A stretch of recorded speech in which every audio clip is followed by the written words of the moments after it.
Welcome back to Let's Get Haunted with your host, Allie, and special guest, special new main host, James DeAngelis. Woo! Welcome back, guys, to episode 80. Now, if you've been with us for a while, you may be thinking, geez, it's an even-numbered episode. Doesn't that mean it's Natalia's episode?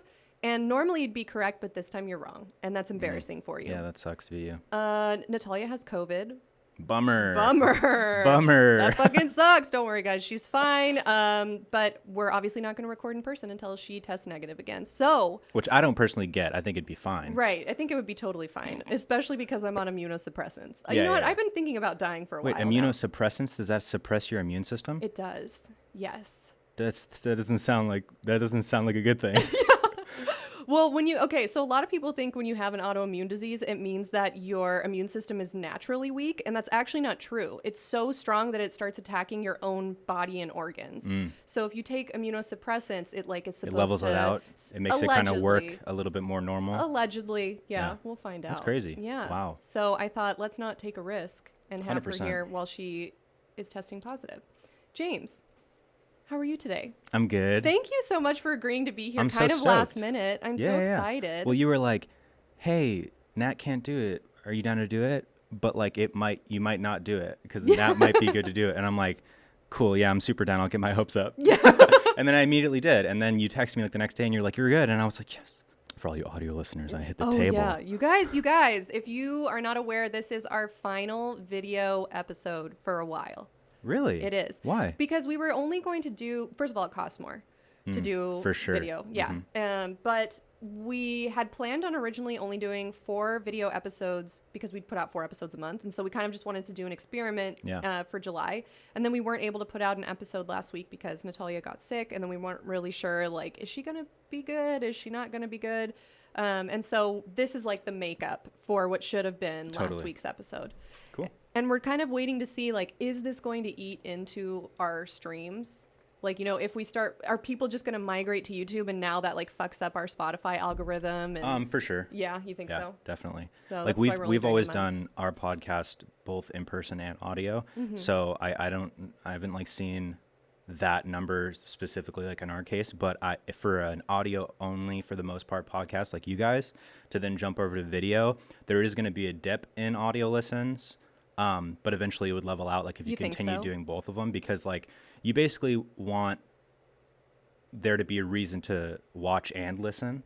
If you're trying to drive traffic to the video of it, you want there to be a reason to watch it instead of listening it or watch it and listen to it. It's a weird thing. Well, I think you guys should do both. You guys should be watching this on YouTube right now, youtube.com/c/Let's Get Haunted. And then once you've seen our beautiful, sexy faces, you can go listen to the audio only. I prefer if you guys do it on Spotify because their algorithm is way better than all of the other platforms. But Spotify's dope. Yeah, listen wherever you can. And then give us a couple more streams. You know what? Then go back to the YouTube episode, watch it again, leave 5 comments. Then go over back to Spotify, watch it again, do it in endless loop until you die. Yeah, and That's then just go back and start from the beginning, binge watch it. Now you can see all the buildup of the storyline. It's kind of like the MCU, they've been planning this for 10 years. Right. You just watched Endgame, now you're going to go back and watch all the other Marvel movies and see all the things that they set up. Also, it's just like that. Also, we used to record in really weird locations. There was any location you guys would have recorded, which is what you do. That's what you got to do. Yeah. We recorded in Nick's bedroom one time before we even knew him. We recorded in different studios. We recorded in Steve's bedroom. We recorded in a bathtub one time. We recorded underwater. Yeah. We recorded in an airplane hangar once. That's dope. Because that would be a sick place to do video.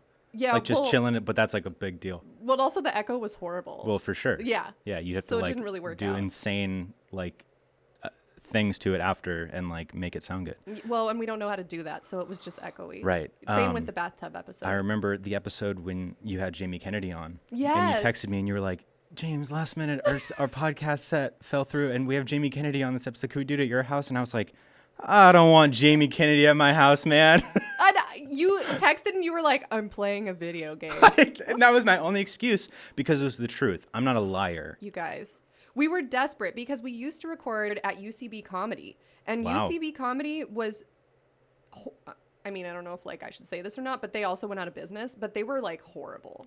The guy would just show up whenever he felt like it, and sometimes he just wouldn't show up at all. So you would pay and make an appointment and then show up, and there was like a 50-50 shot that the guy just wouldn't even be there. Oh, yeah, you can say that because that's bullshit. Okay, do you agree? Yeah. Okay. Of course. That's so stupid. It was so That's dumb. terrible. Hey, work.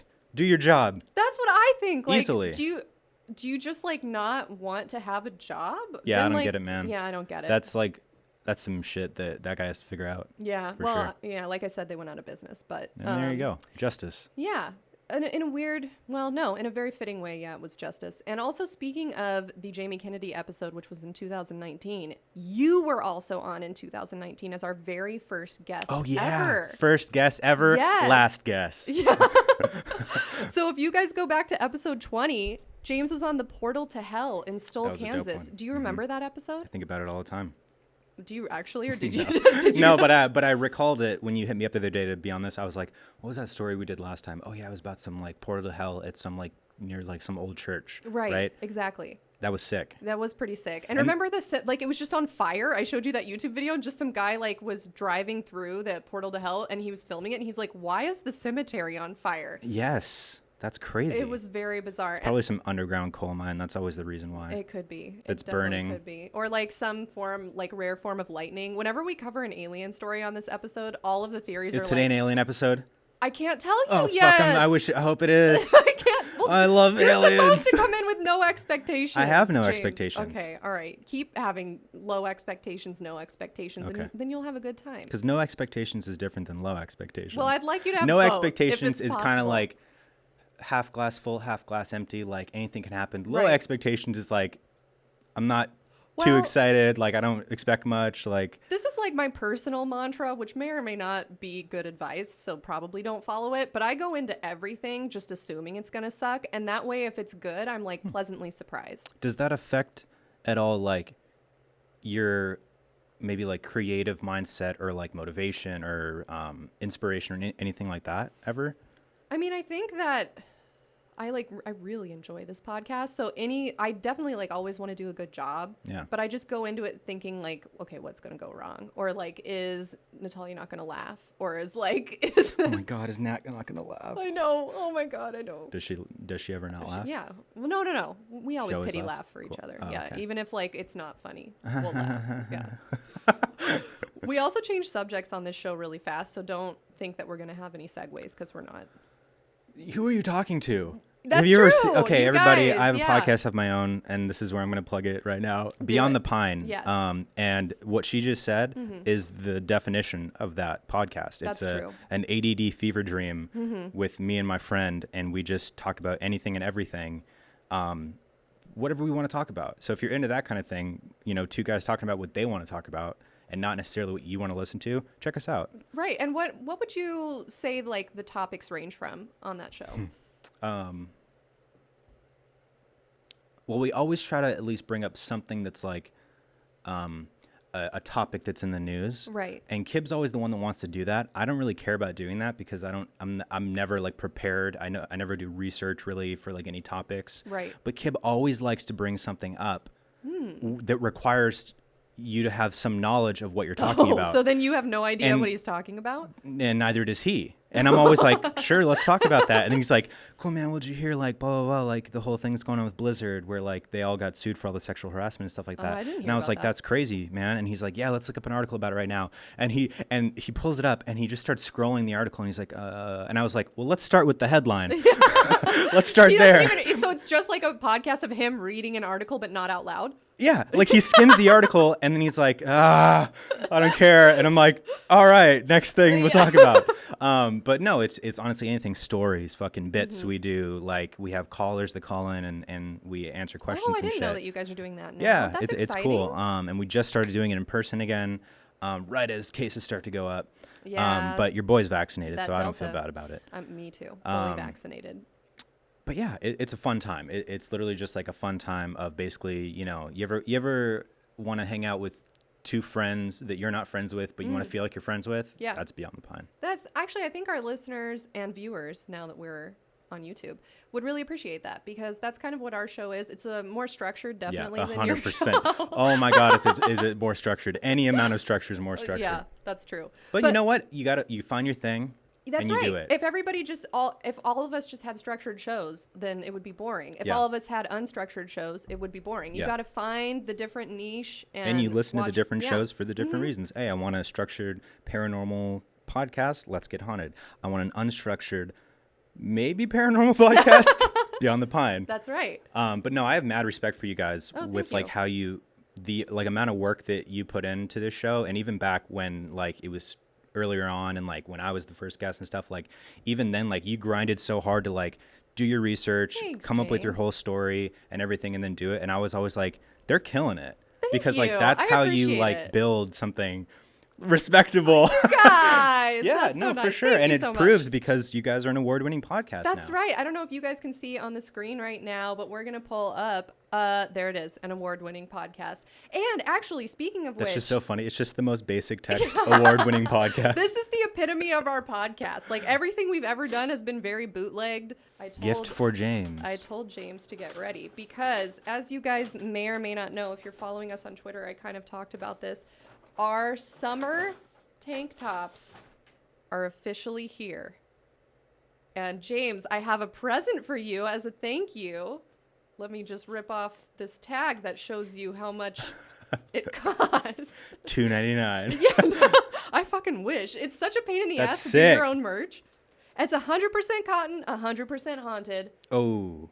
And what does it say, James? It says, come on, James, you know how to read. It says, Let's Get Haunted presents Hot Ghoul Summer. That's right. I love that so much, dude. And what is the picture of? Picture is of Grim Reaper on a pool floaty flamingo. Yes. And then, so that's for all the ghouls out there.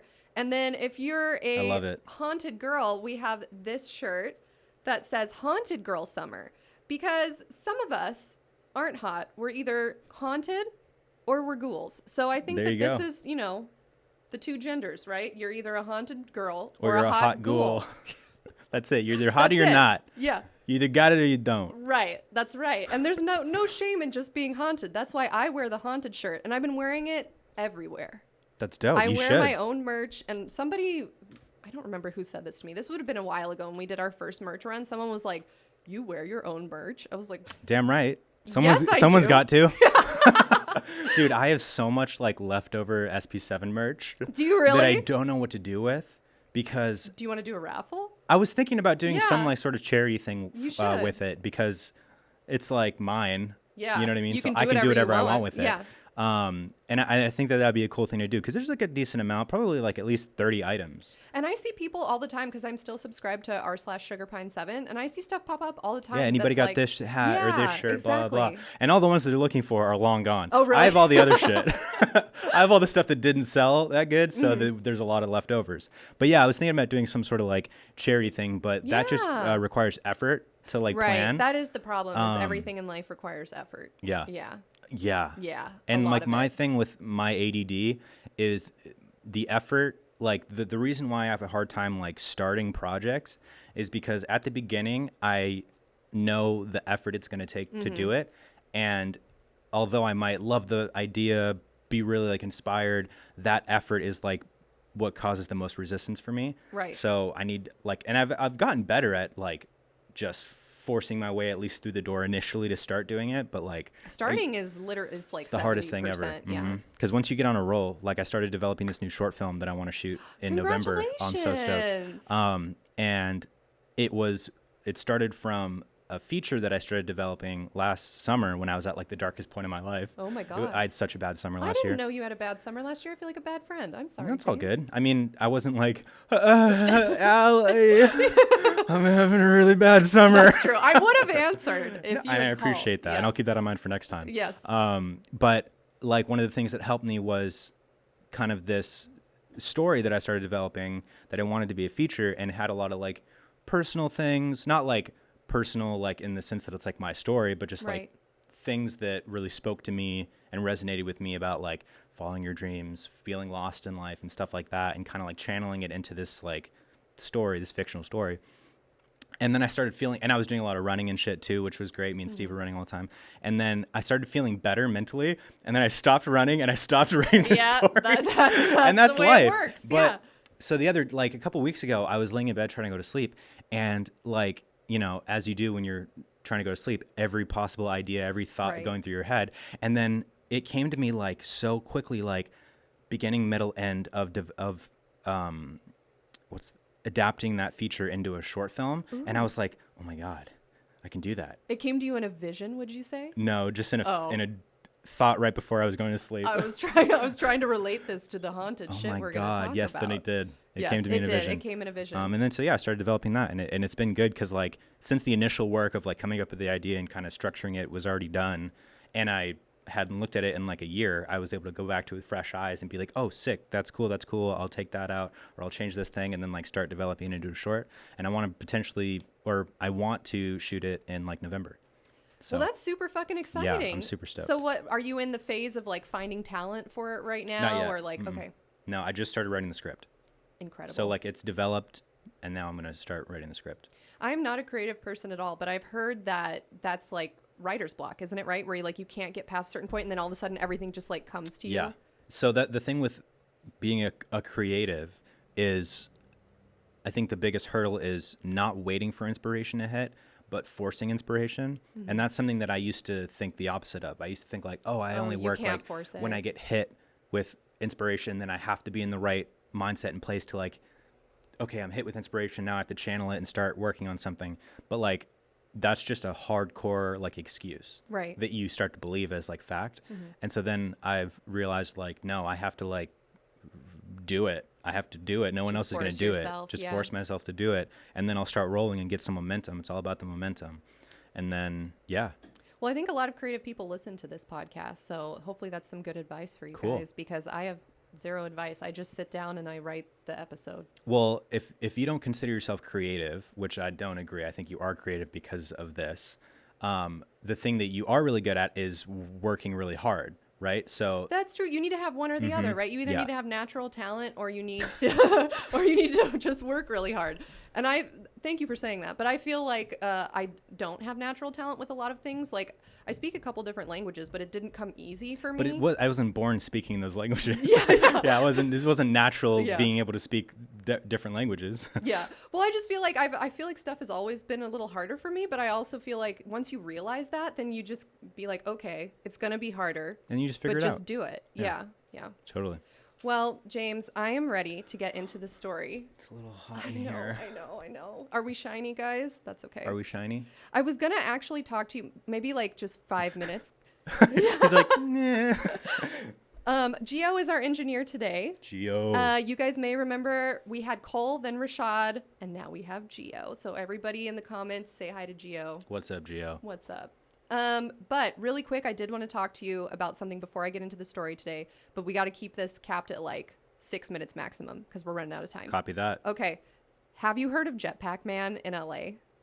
No, but I can deduce what that is. Gio, can you pull up that video? I've been dying to talk to somebody about this. I've just been sitting at home, like vibrating every time this comes on the news. Like, why is there no one who's interested in this? Is it a real life superhero? Well, I'm not really sure what it is. Is it an alien? Is it a Iron Man situation? That guy has like. Well, that's the subject of this report, Christine. These sightings are reported by pilots, highly reliable, trained observers, which gives them credibility. But all the investigations have failed to turn up anybody operating a jetpack. Possible jetpack man in sight. Was he off to your left or right, sir? Right wing, head out. Roger. Did you see the UFO? We were looking, but we did not see Iron Man. After the pilot of a cargo plane made his 5,000 feet in the air. Wednesday night, 5,000 feet, 15 miles east of LAX, air traffic control radioed a warning. Attention all aircraft, use caution for the jetpack.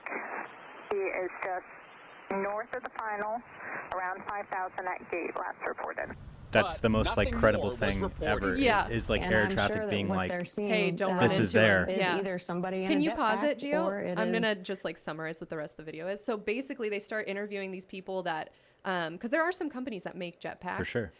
Especially in LA. Yeah, but they're usually like connected to something. They're not first like, of all, they're connected. Yeah. Second of all, so this lady, I think, is one of the people. She was like, we don't have the technology to go above 2,000 feet. Yeah. So this guy's flying in air traffic, like airspace. Yeah, like high enough to be picked up on radar and shit. Taking off, like airplanes taking off are seeing it. Airplanes coming down are seeing it. And he's just chilling up there in 5,000 feet above the water. Is there no footage of it? Well, I'm so glad you asked. Fuck yeah. Jetpack daredevil. This is video from a pilot capturing what appears to be the elusive jetpack man flying off the coast of Palos Verdes at about 3,000 feet elevation. Hold on. It's the first sighting since... The funniest thing about this is the closed captions.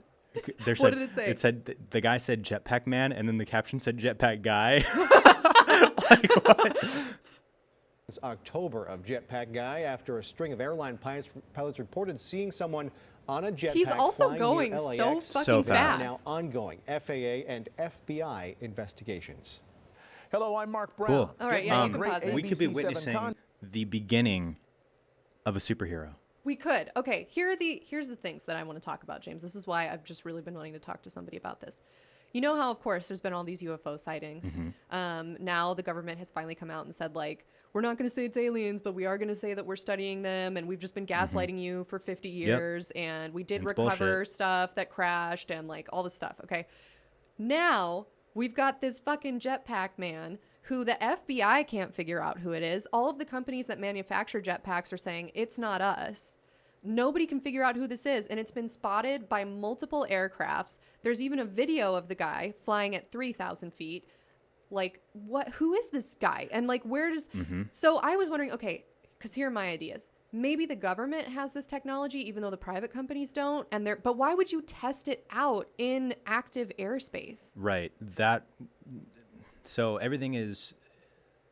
And not everything, but, like, in the scope of, like, this story and, like, Let's Get Haunted and, like, you know, talking about all the shit and the skepticism and all that shit. Everything is, like, done for a reason, right? They wouldn't test if it was the government, they wouldn't test it out in the open over fucking LA. Right. And be like, whoops, we did it over LA. No, that would be for a reason. Right. Because they know people are going to see it. So what, you know, if that's like the train of thought, then it's like, okay, well, why would they be doing that? What are they trying to like make people think?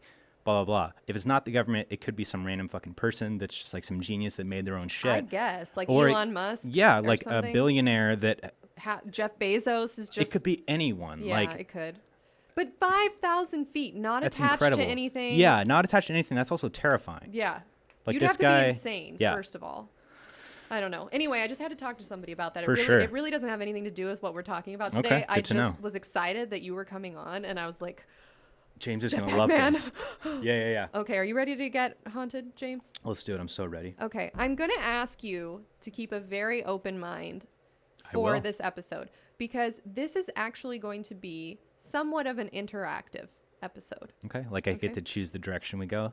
Like a pick your own story? Well, in some ways, this podcast is a choose your own adventure, because you can choose to have a good time or you can choose to leave us a bad review on iTunes. But in many ways, it's not a choose your own adventure because I'm forcing you to participate. Cool. Okay.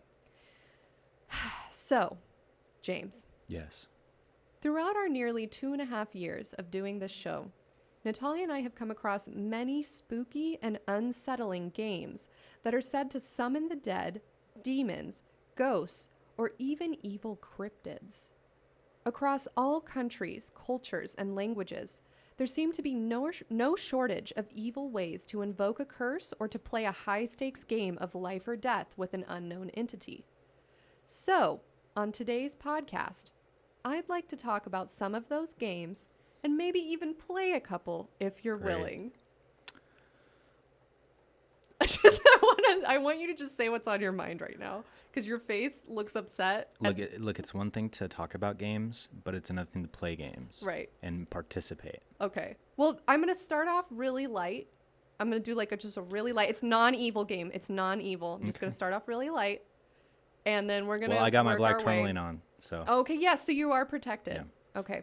So you guys may already know some of these games that we're going to talk about today, because throughout our time, like I said, on this podcast, Natalia and I will be like researching a story and all of a sudden we come across like, did the person play this game or did this thing happen? And so we've definitely like briefly touched on some of these before, but I thought we've never really done an episode just on paranormal games, which is what the title of this episode is. That's super cool. And people have also been kind of requesting it ever since we've covered some of these. So I'm going to put in the description the timestamps for these different games. So if some of you have already heard them before and you're like, I don't want to like hear about that again. Yeah, bored, already played it, already saw a demon, then you can just click on the next timestamp. But I'm also going to add some extra stuff. So if we've already talked about something before, I guarantee you haven't heard it like this before. Yeah, bitch. Yeah, bitch. Okay, so I'm ready for some spooky music, Gio. Oh, fuck yeah. Oh, yeah. Can you make it just a little lower? Just a little bit. I just want you to be creeped out. Okay.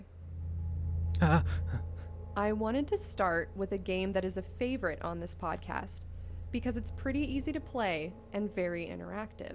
Ouija board. Longtime listeners of the show may remember this from episode 5 of Let's Get Haunted, which came out in 2019 and covered a topic known as the Reikan Test. James, have you ever heard of the Reikan Test? Like the earbuds? No, but I thought it would be cool if we got a sponsorship from them and be like, okay, well, I'm going to tell you why. You don't even know why. Reikan Test. I first heard about this game while listening to the podcast Toshiden, Exploring Japanese Urban Legends, run by Tara A. Devlin, who is a horror author and Japanese translator. James, are you ready to play the Reikan Test? Sure. Okay. According to Japanese folklore, every person has something called a Reikan. Translated to English, this concept basically means a sixth sense or sensitivity to the paranormal. Did the song cut out? Spooky. That's what I'm saying. Maybe we're not supposed to play this game. Oh my God. Maybe something bad's going to happen. No, for sure, though. I think that 100% people have a sixth sense and that they're... Oh, you do? Okay, that makes me happy. Yeah. No, I mean, I believe in spiritual things 100%. Because it's just like, I don't know, it just makes sense to me. Right. So let's hit it. Okay. I'm going to start that over because now we have the music back. Okay. According to Japanese folklore, every person has something called a Reikan. Translated to English, this concept basically means a, quote, sixth sense or, quote, sensitivity to the paranormal.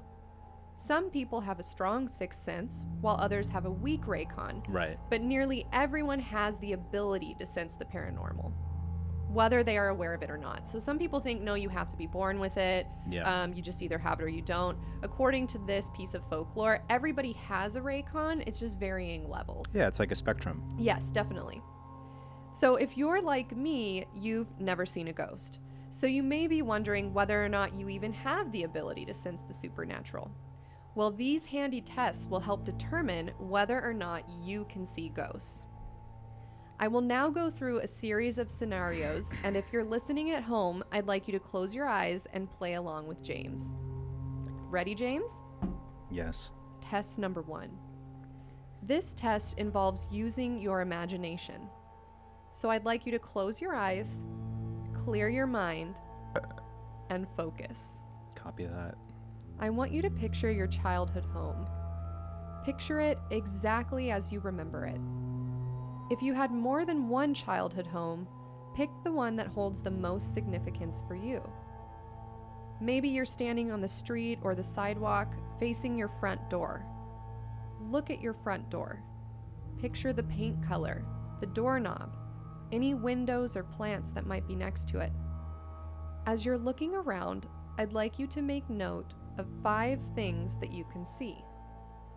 Look down. Do you see a sidewalk, a dirt road, grass? Maybe you see your shoes or your legs. Are there any rocks? Any plants? What color is your door? Take a moment to really drink in your surroundings, concentrating on 5 specific things that you can see.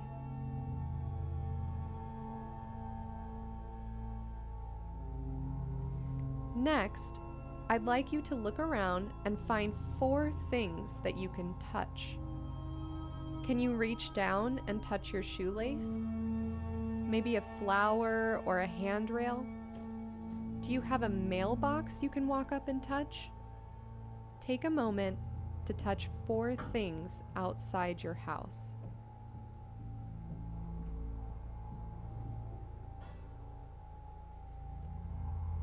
Now I'd like you to find 3 things in this memory that you can hear.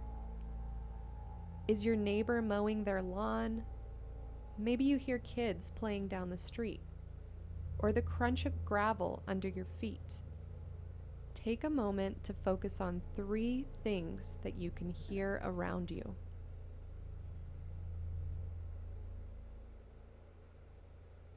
Next, I'd like you to concentrate on 2 things that you can smell. Maybe the asphalt baking in the heat. Maybe a neighbor baking a pie. Maybe freshly cut grass. Concentrate on 2 things that you can smell.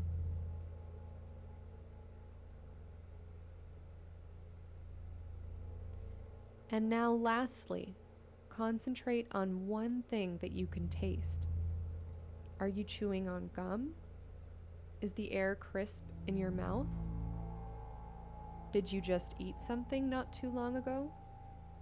Or maybe you can just taste your saliva.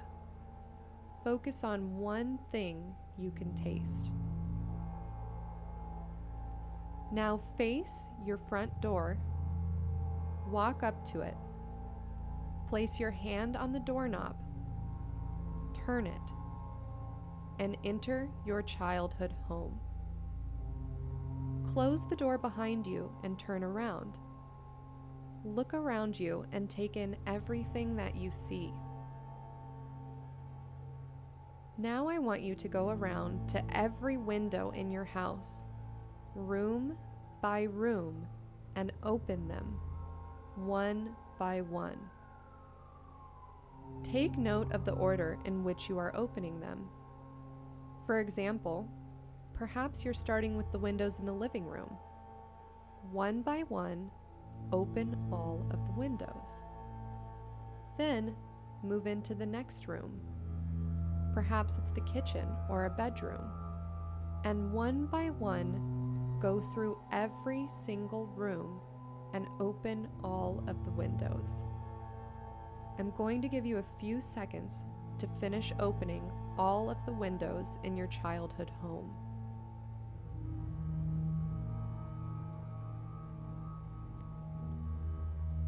Once all of the windows in your childhood home are open, I now want you to close them in the opposite order in which you opened them.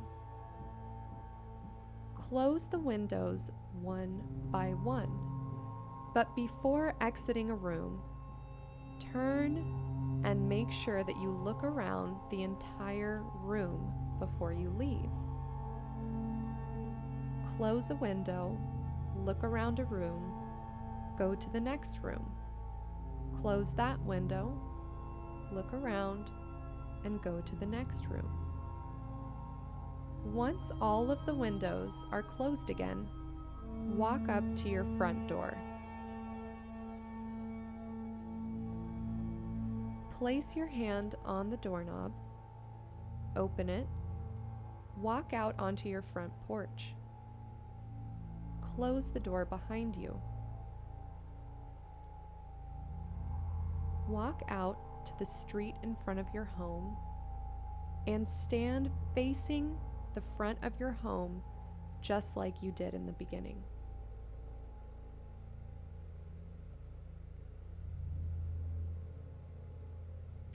Open your eyes. All right, James, now I have some questions for you. So that was the first game. And Gio, you can stop the music now. I'm not crying, I'm sweating. I think he's crying, you guys. Okay. While you were walking around your home... That was a trip. Did you see anybody? No. Did you see anybody outside your home? No. Did you see any pets? No. Really? Yeah. Very interesting. Okay.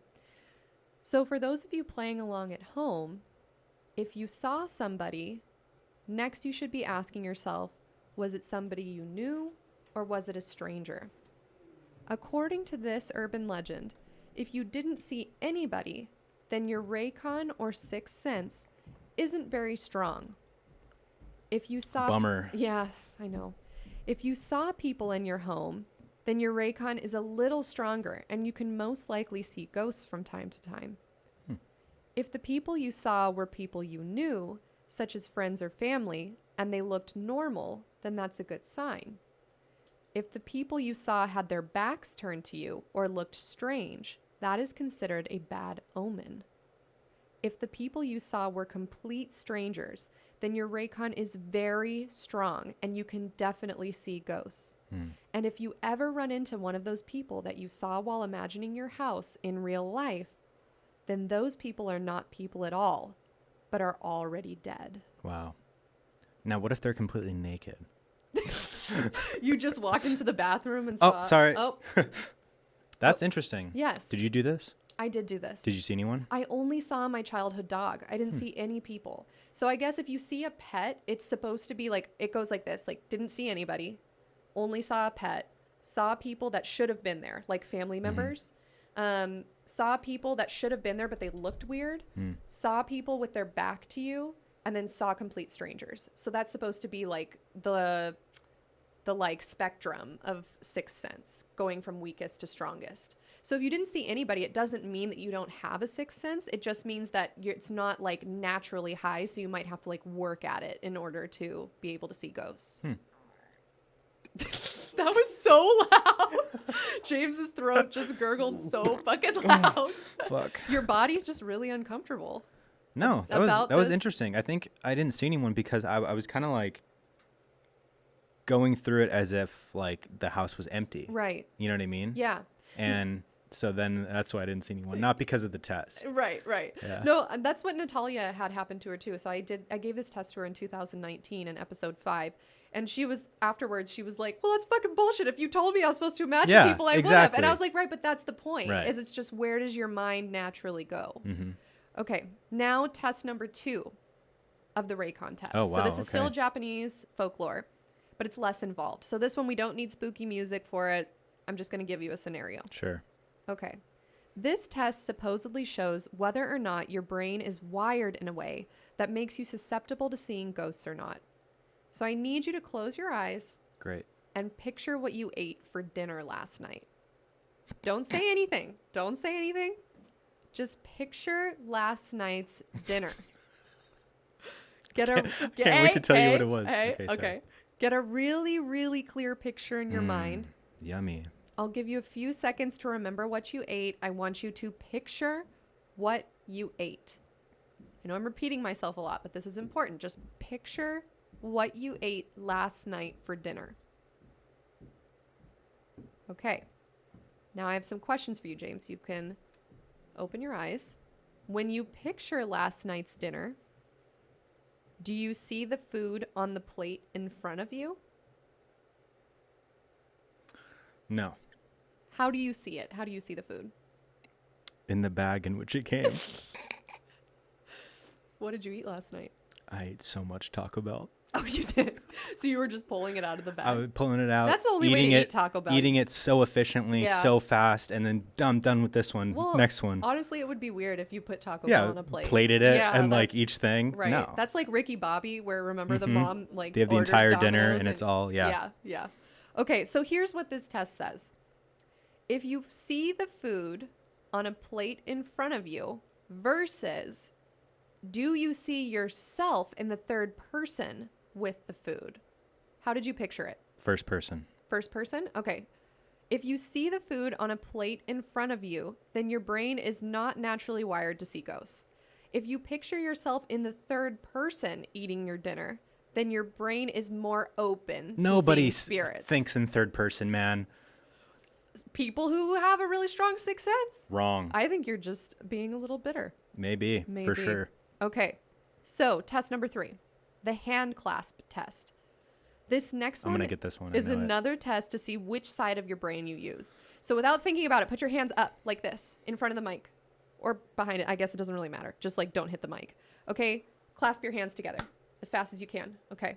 Oh, interesting. You don't weave your fingers together? You just like hold your hand? I'm doing it like this. Child? Okay. All right. That's what you've chosen. Okay.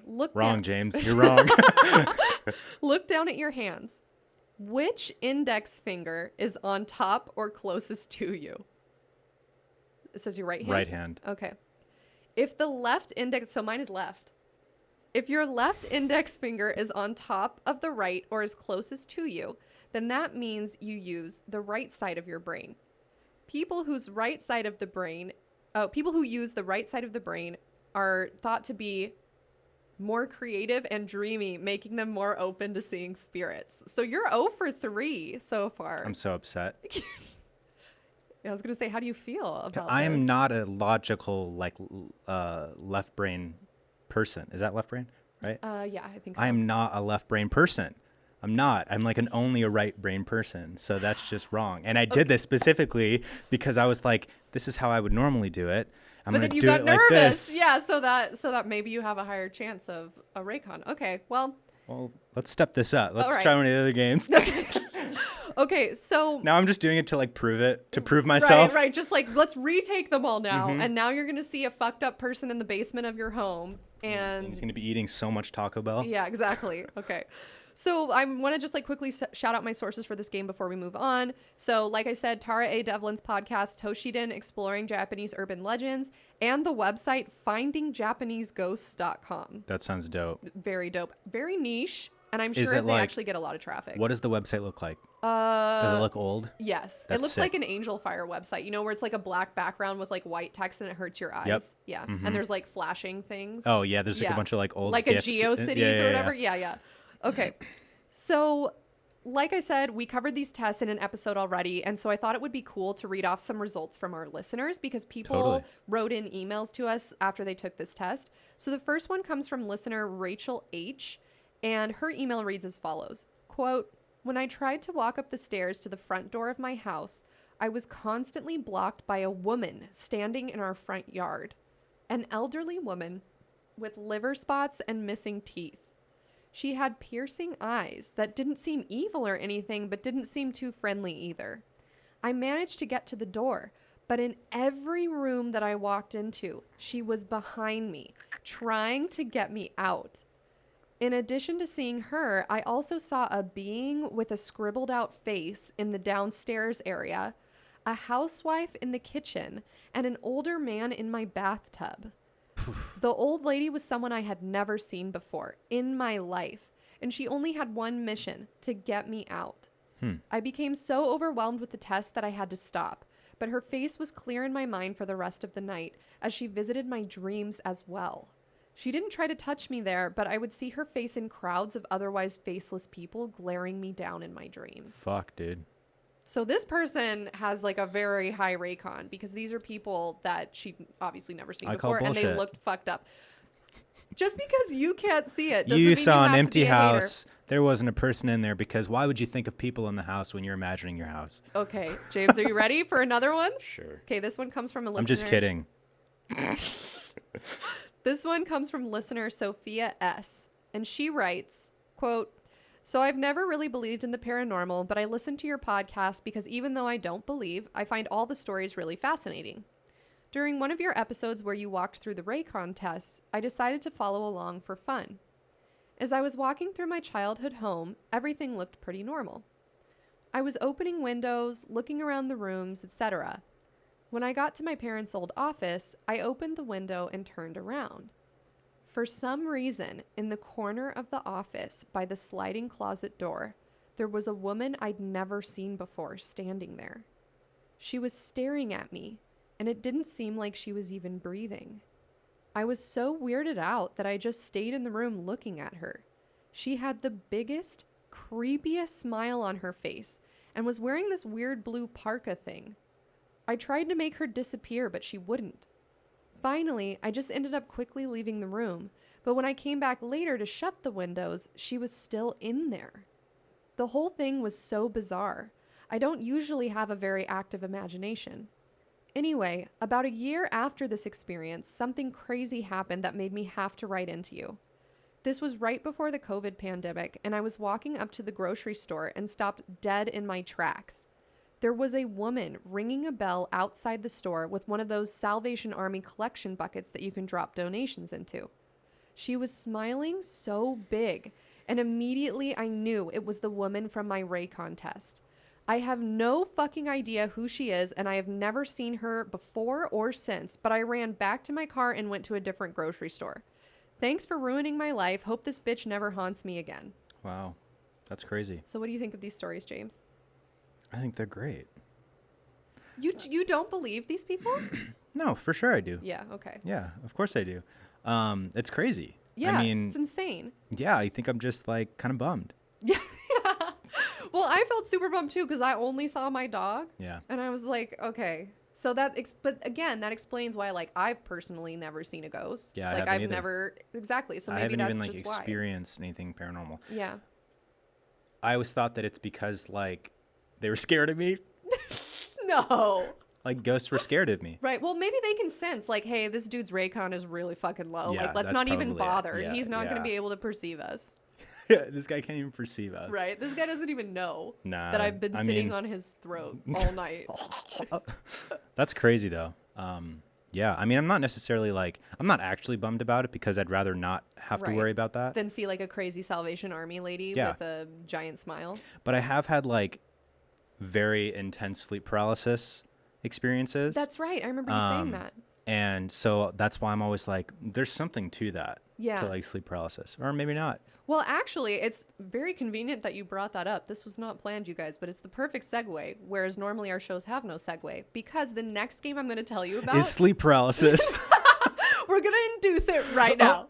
So Natalia did an episode on sleep paralysis this year, actually, and talking about like the paranormal theories behind it. Because I think you're right. There's kind of maybe something to it, like that liminal space where maybe you're more vulnerable to stuff that you can't see while you're awake. Yeah. And during that episode, she talked about something called the Three Kings Ritual. James, have you ever heard of this ritual? Three Kings Ritual. No. Okay. This game rose to popularity in 2012. We're gonna do it. Well, I don't. It's super fucking involved. I'm not into rituals, man. We're not. I don't have all the supplies, so I'm just gonna need you to listen to some spooky music and imagine it. But first, let me tell you where this game came from. So, where else but Reddit? Totally. So that's very credible. Yeah. Hey, it's very credible. No, it is credible. Like, sure. I'm just saying, like, a legitimate thing, like, coming, like, starting from Reddit. All right. I understand what you're saying, but listen, You got it. Let me phrase it this way. Yep. Okay. Where else would you talk about creepy fucking niche bullshit except for Reddit? Sure. Right? r/glitch in the matrix, r/paranormal, r/high strangeness, r/aliens, r/UFOs. It's just like I follow them all, and it's just like a very convenient space to go into with people that are already interested in that topic. For sure. And be like, hey, has anyone heard of this? I fucking read this in a book, or I just want you to know. Yeah. Half of this is me fucking with you. I'm so into this shit, and I love all this shit so much. I don't know why I just naturally like fall back on being like the devil's advocate in a situation like this. No, that's good because that way it furthers the conversation. Totally. It's not going to further the conversation if you're like, I already believe it, I'm already on board, don't even tell me. Yeah, boring. Yeah. On to the next one. Yeah, exactly. Yeah, I'm also just skeptical when it comes to like rituals and things like that. Right. Because I'm Christian, and so I'm like, I'd rather not. Like, I'm into it all, but I'm not going to do them. You know what I mean? No, I totally think understand. It's all really interesting and really fucking cool, and like I believe that there's so much spiritual, magical, paranormal, alien, like I believe in all that shit. Right. But I'm also Christian, and from what I've learned, don't do the shit. I'm not going to ask you to do this one. Don't worry, because I didn't even bring the supplies. It's very you fucking take involved. out a candle and shit. We're not even going to do it. I promise. Don't worry. I like draw a pentagram in blood. Yeah, no, don't worry. I'm not going to do that. Cool. Okay. So again, this rose to popularity in 2012 when a Reddit user called Fable Forge published a post entitled "Please Don't Try This," where he or she or they talked about talked about like something that they had read about. And then this literally went viral within the first day that it was posted. And then 22 of the 25 top posts on r/no sleep were fictional things about like, oh, here's what happened when I tried this. And then a non-fictional subreddit called r/3kings was made just to talk about people's real experiences playing it. So this was going wild on crazy. No Sleep with people just imagining fucked up fictional things. Yeah, No Sleep's cool. Yeah, No Sleep's It's too really long cool. sometimes. Sometimes, yeah, you're I'm like, not a big okay. reader. Like, I know how to read. It's Right. not that I It's know not how to that read. you can't read. I Right. understand. But I'm just like, I'm a very visual person. That's why I'm a filmmaker and not a writer and not a reader. Okay, so now I'm going to ask Gio to hit the fucking spooky music again, and I'm going to read to you what this user wrote. Cool. Okay. So this user, like I said, titled their post, "Please don't try this." The first paragraph is just them explaining that they came across this ritual and they wanted to list out like how to play it. They played it, some fucked up shit happened. So first I'm going to talk to you about how to play this game. Cool. Okay. Players. 1 principal player and 1 partner. Note, both principal and partner should both be mentally, emotionally, and spiritually stable. Do not attempt if either of you are having serious issues in your life. Do not attempt. You guys, we can hear spooky fucking The footsteps. fucking footsteps, man. I was doing the house thing. Yeah. And I heard the footsteps and I was like, what the fuck, I actually man? thought it was perfect. I Yeah, was like, it oh was wow, perfect. this is adding to the ambiance. Yeah, it was perfect. If you guys can't hear it, I'm sorry. It like really fucking added a sorry. special something. Okay. Do not attempt if either of you are having serious issues in your life. Do not attempt if either of you have consumed drugs or alcohol within the last 3 to 5 days. Yeah, I'm out as well. Requirements. 1 large, quiet, empty room. A basement or cellar is ideal. A pack of candles, a lighter, a bucket of water, a mug or a cup, an electric fan, 2 large mirrors, 3 chairs, an alarm clock, fully charged mobile phones for both principal and partner, a place to sleep. Your bedroom is ideal if playing inside your own home. And lastly, a small object of sentimental value. So that's why we're not playing it here. Yeah, it's a recipe for a good time. Very good. Instructions. The prelude. 1. Begin at 11 p.m. Do not begin if your partner is not present and or if they have not been briefed on his or her role. Your partner should remain in your home for the entire duration of the game. If your designated room has windows, cover or block them as completely as possible prior to beginning. 2. Place 1 chair facing north in the center of your designated dark room. This chair will be your throne. Place the other 2 chairs on either side of your throne, facing it an arm's length away. This will be your queen's chair and your fool's chair. Place 1 of your 2 mirrors on the queen's chair and the other on the fool's chair. The mirrors should be perpendicular to the chair's seats and facing both each other and you. So it's like a circle, right? Okay. It's like boom, boom, Boom, boom. boom. Yes. You should be able to see your own reflection in each mirror from your peripheral vision while seated in your throne.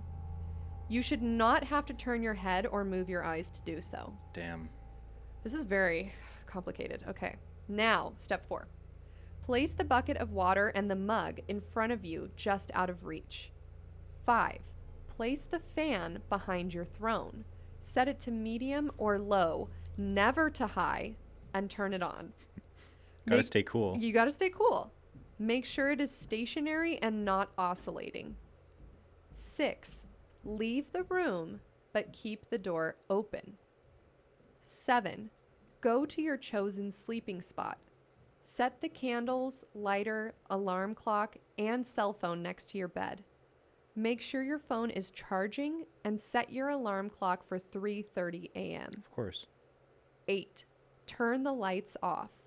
Hold your object of sentimental value, your, quote, power object, climb into bed, and go to sleep. I know exactly what my item would be. What would your item be?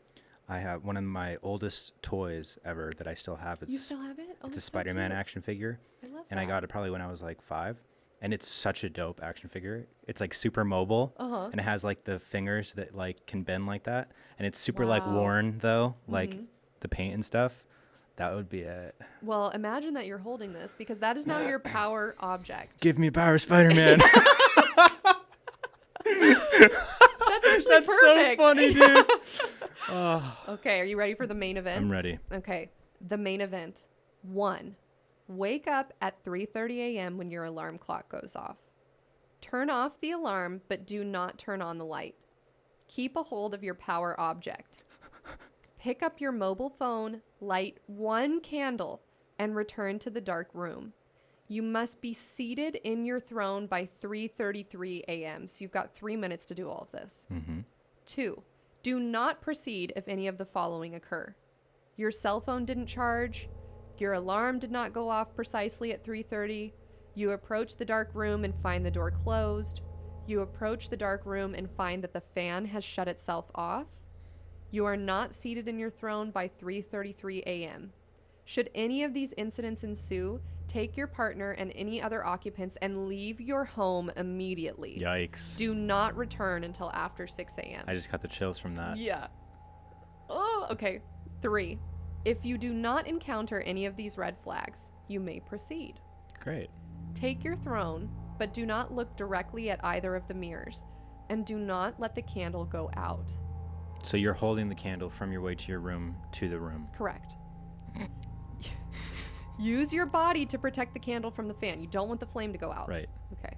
I got my Spider-Man, I got my candle. Right. Keep your eyes focused at the darkness in front of you. Again, do not look at the mirrors and do not look at the candle. Should you have any questions you wish to ask, you may ask them now. You may or may not receive a response. If you do, your response will come from the direction of one of the mirrors. Do not turn to look at the mirrors. Any answers received should be taken with the proverbial grain of salt.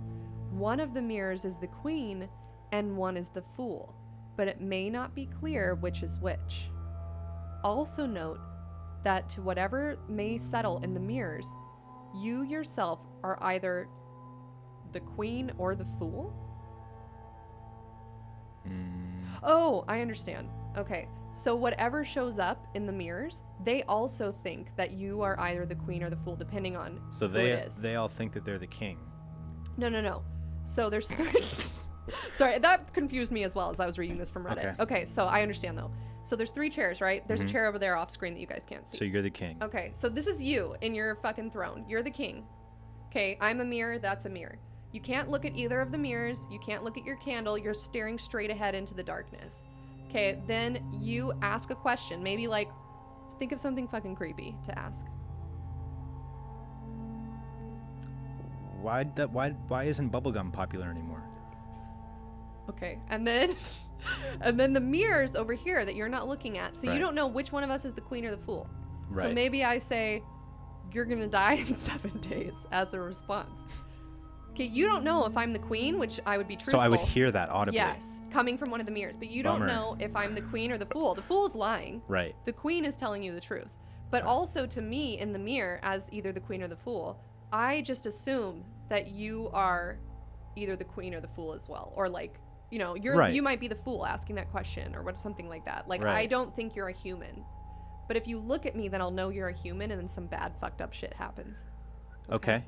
So so kind of what I was saying is that person thinks that they're the king and the other two are the queen and the fool, and then saying. Like that one thinks that they're the king and they think the queen and the fool or whatever type of thing. It could be. Honestly, I think we're saying the same thing. Yeah. Okay. 5, remain in your throne until 4:34 a.m. God, that's so long.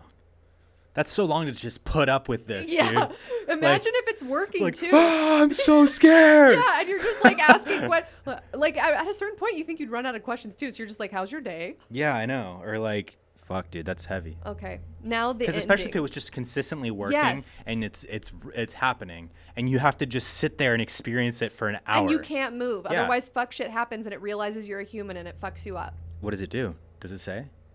I think it just like ends your life. Or drags you into the mirror. Oh. Okay, are you ready? Yeah. The ending. 1, At 4:34 a.m., your partner should call out your name to end the game. Are they in another room? Yes. Okay. So they're over there like, what the fuck is going on? Yeah, they just hear all these voices going off and they can't go in. But they can, like, if they get scared, they can fuck off, right? Yeah, like, but then you're fucked. Exactly. But then you're fucked. Yeah. So that's why it says, like, make sure that your partner's on the same page as you. Right. They have to be mentally sane. Yes. Okay. 2, should this fail, so if they call your name and for some reason the game doesn't end, they should call on your cell phone. So like maybe you don't hear them because you're like super engrossed in what you're doing. So their whole point is to make sure that you don't get so caught up that you don't realize the game has to end at 4:34. Yeah. Okay. So they can call your cell phone. So you have 60 seconds to end it during that minute. Yes. Should this fail, your partner should enter the room and without touching you, use the bucket of water and mug to wake you up, so they can throw water on your face because you're in a trance-like state talking to the queen and the fool. I want to make this a short film. Wouldn't that be kind of sick? I'm going to do it. This is so... For Halloween. Yes. Boom. Oh, such a good idea. Okay. All right. But we're not done yet. Concerning fail-safes.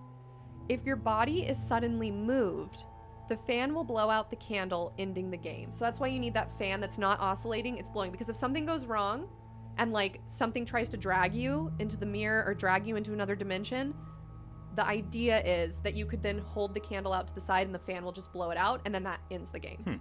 Okay. Should you become... So that's your kill switch. Yes. And here's where your power object comes in handy, your Spider-Man. Go Spider-Man! Yeah. Just throw it at the mirror.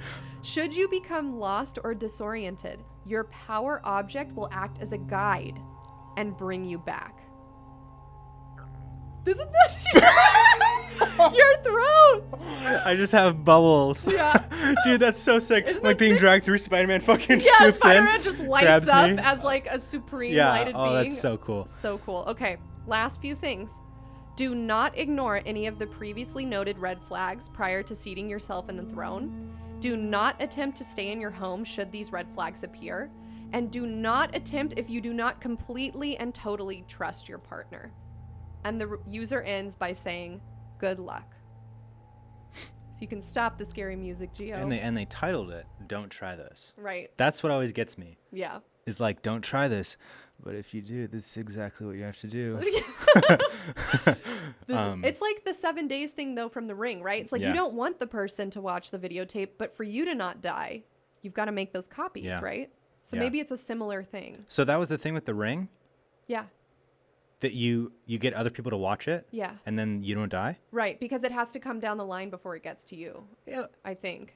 I think you're thinking of It Follows. You're right. Because 7 days to die, the video game. No, 7 days thing in The Ring is you're fucked. No matter what. You what? watch the tape, you're fucked. Yeah. So they didn't make copies. Well, I think there was a copy made, but it didn't. Oh, but it had. I don't know, but I think that thing is It Follows for sure. It Follows fucked me. It Follows is fan-fucking-tastic. One of the best modern horror movies. Out of me. Oh my god, I could not sleep for that entire night. I love that movie so much. I'm gonna watch it tonight at 3:33 a.m. That's right. So what do you think of this game, James? Are you gonna play it? I think I'm never gonna play it, but I will make it a short film for sure. When you do, let me know because I want to watch. For sure. That sounds so cool though. Yeah, I actually did a little bit about me. In college, we did a short film that was another one of these games that you play, and we shot it on like an old like DV cam, like old school, so it looked like a home movie from like the 80s type of thing. And it had to do with like this knocking thing. I forget it. Oh man, it was so cool and it was so fun to make because one of our friends that was in our like group lived in this cool old house in San Francisco where I went to college, and so we shot it in like their like attic that was also like a loft room type of thing, and it was so sick. I gotta find that. But yeah, so whenever I hear, the reason why I love like all this shit is because like I buy it all to an extent. I think that's like a healthy way to look at all this shit. Yeah, and like, sure. Same thing with like conspiracy theories. Like, well, yeah, you don't want to get so bogged down in it that you like where it like can't affects function. your reality. Yeah, right. Yeah. No, I definitely. But like agree. you know, being aware of it and being interested in it, but like keeping a healthy relationship with all this shit, I think is really important. And so when I hear something like this, I'm like, that'd be a dope movie. Yeah, like that's how definitely. I think about like so much well, shit. it's fucking scary, right? It's yeah, creepy exactly. As shit. Yeah. And I'm thinking about like it was giving me like Hereditary vibes too. Did you see Hereditary? Yes, I did. Did it fuck you up? Yes. Yeah, it fucked me up, dude. I love scary movies, horror films. I love. That's my favorite. Yeah, genre. and Hereditary's fucking heavy. Yes. Because of all the family shit. Yes. And that's the shit that fucks me up. Well, that's what makes it so scary is there's like a little grain of like real life horror. Like not necessarily like a ghost situation, but just like something that you're like, that hits a little too close to home. Oh, for sure. Yeah.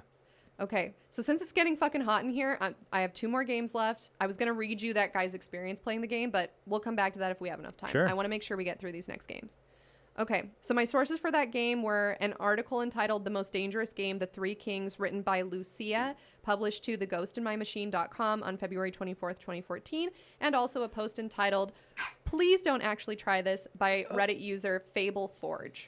God, that hurt my shoulder. Yeah, I heard you. Like, you know, how did that hurt my shoulder? You're not supposed to stifle a sneeze. I know. It's I supposed only to be did really it. bad. I know. Oh, you did it for me? I did it for you. Oh, thank you. Because you're immunocompromised. Thank you. But thank you for thinking of me. I like dislocated my shoulder.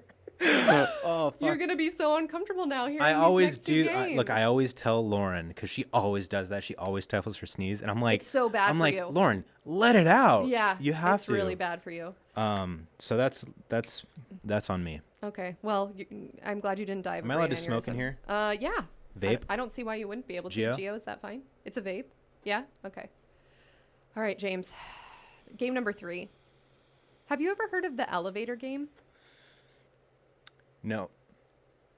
I think you may have. You just might not remember.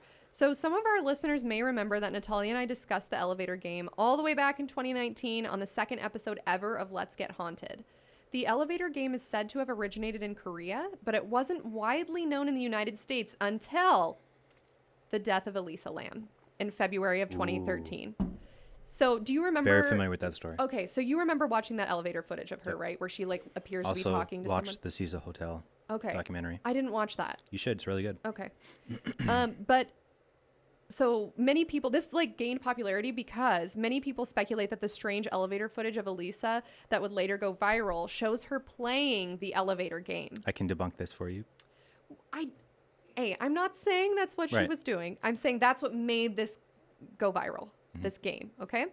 Further, many people speculated at the time that the reason why she died is because she played the elevator game wrong. Now I think we all realize like she had some underlying mental illness. Yeah, she was in a state of psychosis, and she had also taken a hallucinogenic drug, unbeknownst to her. Oh, I didn't realize that. Yeah, it's really sad. It's horribly sad. And I think even in that episode, we talked about, okay, here's what people think the paranormal side is, but like also we need to be very sensitive and acknowledge the mental health aspect of the story. It's not just something to be like. It's really easy to like sensationalize stories that you don't have all the details, and I mean, that's what happens with like probably 90% of stories that are like unexplained. Exactly. Yeah, I definitely agree. And also in that episode, Natalia said something really smart where she was like, do we just naturally want to go to the paranormal explanation because that's more comfortable for us than acknowledging that like people need help and 100%. There are problems that like need to be acknowledged and studied, and that's very true. It's very true. Yeah. So I'm not mentioning Elisa Lam because I'm like, she played the elevator game and like fuck shit happened. I'm mentioning it because this is why the elevator game rose to popularity in the United States. Okay. Copy that. Requirements to play the game. Geo, hit that music. 1. You must find a building at least 10 stories high with an elevator. 2. You must play the game alone. Ensure that no other living person joins you in the elevator throughout this process. Well, I'll bring my Spider-Man with me. Otherwise, you must start over. So it's not a bad idea. It's your never know when you might need Spider-Man. Yeah, get you back. It's a good person to get your back for sure. So this game is split up, into 2 different sections. The first is called Venturing Out. The second is called How to Return. So let's begin with Venturing Out. 1. Enter your chosen building and get into the elevator on the first floor alone. Do not proceed if anyone else is in the elevator with you. 2. Press the button for the 4th floor. 3. When the elevator reaches the 4th floor, do not get out. Instead, remain in the elevator and press the button for the 2nd floor. 4. When you reach the 2nd floor, remain in the elevator and press the button for the 6th floor. You following along so far? Okay. 5. When you reach the 6th floor, remain in the elevator and press the button for the 2nd floor again. 6. When you reach the 2nd floor, Remain in the elevator and press the button for the 10th floor. 7. When you reach the 10th floor, remain in the elevator and press the button for the 5th floor. 8. When you reach the 5th floor, a young woman may enter the elevator. Do not look at her. Do not speak to her. She is not what she seems. She is not alive. 9. Press the button for the 1st floor. If the elevator begins ascending to the 10th floor instead of descending to the 1st, you may proceed with the game. If instead the elevator does descend to the 1st floor, you must exit as soon as the doors open. Do not look back. Do not speak to anyone. Do not make eye contact with anyone. Simply walk quickly and calmly out of the building without making any detours. 10. If you do reach the 10th floor, you may either choose to get off the elevator or to stay on it. If you choose to get off, and if the woman entered the elevator with you on the 5th floor, she will now ask you, "Where are you going?" Do not answer her. Do not look at her. Continue walking away from the elevator. 11. If you chose to get off the elevator, the doors will now close behind you, and the elevator and the woman will disappear. Congratulations, you have made it to the other world. You will know for certain that you are in the other world by one indication and one indication only. The only person present is you. How to return. If you chose to stay on the elevator at the 10th floor, 1. Press the button for the 1st floor. If it doesn't work, keep pressing it until it finally does. 2. When the elevator reaches the 1st floor, exit as soon as the doors open. Do not look back, do not speak. If you chose to exit the elevator at the 10th floor and make it to the other world, follow these steps. 1. You must use the same elevator to return as the one in which you arrived. 2. When you enter the elevator, press the buttons in the same order as you did in steps 2 through 8 of venturing out. 3. When you reach the 5th floor, press the button for the 1st floor. The elevator will again begin to ascend to the 10th floor. Press any other button to cancel the ascension. You must press the button you use to cancel the ascension before you reach the 10th floor, or else you will be stuck. 4. After you reach the 1st floor, check your surroundings carefully. If anything seems off, even the smallest detail, do not exit the elevator. If you detect something wrong, repeat step 2 until your surroundings look as they should. Once you are confident that you have returned to your own world, you may safely exit the elevator. Additional notes. Should you reach the other world, the floor onto which you will emerge will look almost identical to the one from your own world, save for 2 things. All the lights will be off, and the only thing you'll be able to see from the windows is a red, glowing cross in the distance. Some say that electronic devices don't work in the other world. Others say that they do, but you should plan on them not working. Getting back to your own world may be more difficult than it seems. You may become disoriented and forget which elevator you used to arrive. The elevator may seem to get further and further away as you walk towards it. Be vigilant and keep your wits about you. If at any point during the ritual you faint, pass out, or otherwise lose consciousness, you will likely wake up in your own home. However, be sure to carefully examine your surroundings. The home to which you have returned may not be the one you left when you first set out to attempt this ritual. Concerning the woman on the 5th floor, do not speak to her. Do not look at her. If you do, she may decide to keep you for her own. Tight. And that is the elevator game, James. Gio, you can stop the music. What do you think of that game? Make a great movie. That's super cool. I'm very curious about the other world. Mm-hmm. So are you able to freely explore this place safely? So from what I can tell is once you reach the other world, you can walk around on that floor of the other world, but you have to be very careful to not stay too long because that's how you get disoriented and confused. So you want to make sure that you keep like a clear head, maybe keep your Spider-Man with you. For sure. Remember where you got on the elevator and where you got off, and you can walk around, but as soon as you start feeling disoriented, you're supposed to go right back. Damn. Because otherwise you'll be trapped there. I'm very interested that when you look out the window, there's no world at all. It's just like a glowing red cross in the distance. That's crazy. It's very interesting to me. So when I first heard about this game, I don't know, you still have questions, but I had a question. And that question was, who the fuck is the woman on the 5th floor? Yeah, truly. Like, why is she there? What is her purpose? So she like the person that kind of like facilitates you to the other world. So it seems like she's actually trying to get you to stay in the other world. Yeah. So I think you're right. She's probably facilitating you getting there and is trying to make it so you can't leave. So going back to the point where you, what was it like? You get back to the 10th floor and then you choose to leave and then she says, where are you going? Yes. So the 10th floor, once you like, it's a ritual, right? So you push all these buttons, you go to all these floors, and then you push, after that's all done, you push the button for the 1st floor, but you've pushed in such a way that now the ritual is complete. So rather than going to the 1st floor, you start going up to the 10th, which is where the other world is. Once you step off into the other world, she says, where are you going?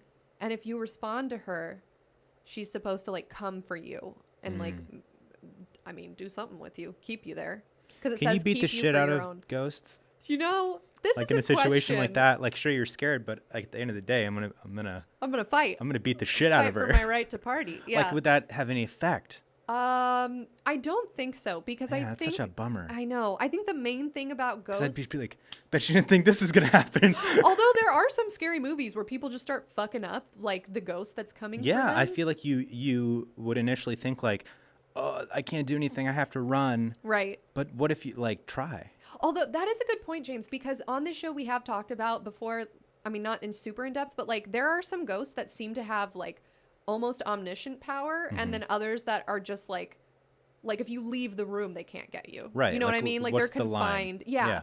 Or like confined to an object, for example. So as long as you don't have the object, you're supposed to be fine. Right. So yeah, I think that's a good question. Maybe this woman is confined to the elevator because she doesn't get off with you. So she's confined to the 5th Unless you floor. interact with her. Right. That's true. Loser. Get a better ghost. Yeah. Okay, so I had this question about who the fuck is this woman on the 5th floor, and I did find somebody who wrote an anonymous article titled "I played the elevator game and I did it wrong. The woman followed me back." Yikes. So it doesn't say who the woman is, but it's this story, and it's really because you wouldn't know what they look like or anything because you're not supposed to look at them exactly or anything. Yeah, you're not. Well, so this person. It's a really long article, but I'm just going to read. I'm going to see if I can just read parts of it because I want to get to the last game. So this person basically so it's a woman. She says that her and her boyfriend are like mildly interested in the paranormal, but neither of them really believe. And during the time of Elisa Lam, this went viral and they were both like, wow, that's like a really interesting thing. Like probably not real, probably bullshit, but that's interesting. Right. And they end up kind of like going back and forth and like teasing each other and making a bet. And the boyfriend's like, okay, I don't think that you'll actually do it. Like if you're a skeptic, like you say it's bullshit. That's a toxic relationship. Yeah. And he's like, I don't think you'd do it. I think you believe more than you're letting on. And so it goes into this thing where she's like, okay, fuck you. I'm going to do it. So she goes to a website, reads all those rules that I just talked about, writes them down, and she decides that she's going to find a building. So she finds a building that has over 10 floors because you need to just make sure it has a minimum of 10. And she decides to go in and play this game. So she's playing the game and she makes it through the first 6 steps without any incident. Then step 7 says to press the button for the 5th floor. So that's the point where I'm going to start reading her experience. Step 7 says to press the button for the 5th floor. I did so. According to the game, it's at this point that a woman may get on the elevator with you, and it's supposed to be important that you mind your business and not interact with or look at her at all. Since nothing freaky had happened up until this point, I was thinking the rest of my trip would be a breeze. I pressed the button for the 5th floor. The elevator went down, it stopped, and the doors opened. There was a woman waiting there. The problem is that I never had an opportunity to not look at her because I was looking at the lights above the doors telling me which floor I was on, and it startled me when the elevator suddenly stopped. By then, I was already looking at the door and she was getting on. Well, you fucked yourself. Yeah, exactly. And she says, this was so stupid of me. Mm-hmm. It's so obvious that I should have been facing the corner where the elevator buttons are, not staring at the lights telling me which floor I was on the whole time. I immediately thought, okay, no biggie, this is bullshit anyways. But I have to tell you, I was extremely nervous. And as I hit the button for the first floor and the elevator started moving again, I made sure to look down at the floor. That's when she started talking to me. She was a tiny thing. I'd seen her as she got on. She was pretty. Her hair was a light blonde and she had striking green eyes and freckles. She started talking about how there'd just been an accident on the 5th floor and asked if I would go back with her to help.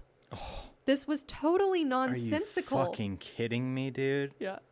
That's when I start throwing hands. Yeah, you just start punching, beating the shit out of her. Please help me. There's an accident. Shut the fuck up. Dude, nah. No. This was totally nonsensical. She'd just gotten on the elevator in the hopes that someone might be there and go help? Nope. Question mark? I didn't speak. It was I'm chilling too right weird. No way I was going to speak to her. She said it again, and this time it sounded like she was getting angry. Again, I ignored her. The third time was very different. She said, "Hey, you fucking cunt, bitch. I'm talking to you, you fucking cunt." Yeah, just immediately break her neck. Done. Game over. Holy shit, I can't tell you how scared I was. The hair on my arms was standing up, and I got that dizzy, confused feeling whenever something seems really and truly dangerous, and you get that first hit of adrenaline. I'm sure I'd moved completely into the corner of the elevator at this point. I just know that I was staring at the elevator buttons and wondering what was taking so long to go just 5 short floors. We should have already hit the first floor, but we seemed stalled on the 3rd, even though I could still feel the elevator moving. The next thing I knew, she'd gone from calling me a cunt to this kind of soft weeping. I would say that it sounded sad or even mournful, but the truth is that it really didn't. It sounded despicable and pathetic. Remembering it now, the effect that her crying had wasn't to make me want to console her. The effect was that I suddenly found her disgusting. For no reason other than the sound of her crying, I suddenly found myself hating her, and she would not stop crying. I could practically feel her body shuddering. She was crying so hard, and the wet sound of it seemed to fill the elevator, getting louder and louder, and I simply couldn't take it anymore. Hatred filled me, and I turned around and yelled, "Shut up," as I grabbed her by her blonde hair and smashed her head into the elevator door over and over again. I couldn't... Well, this girl's obviously a psycho. I couldn't stop myself. Blood spattered across the seam in the elevator door, and still she kept weeping. The sound rising in pitch and shifting in pattern until it was no longer a cry, but a kind of cackle. She was happy about it. Oh God, no, I thought. She's happy. This is what she wanted. You done fucked up. But you would have done the same thing, James. You were just saying you would right, but I was saying beat the shit out of her. Well, no.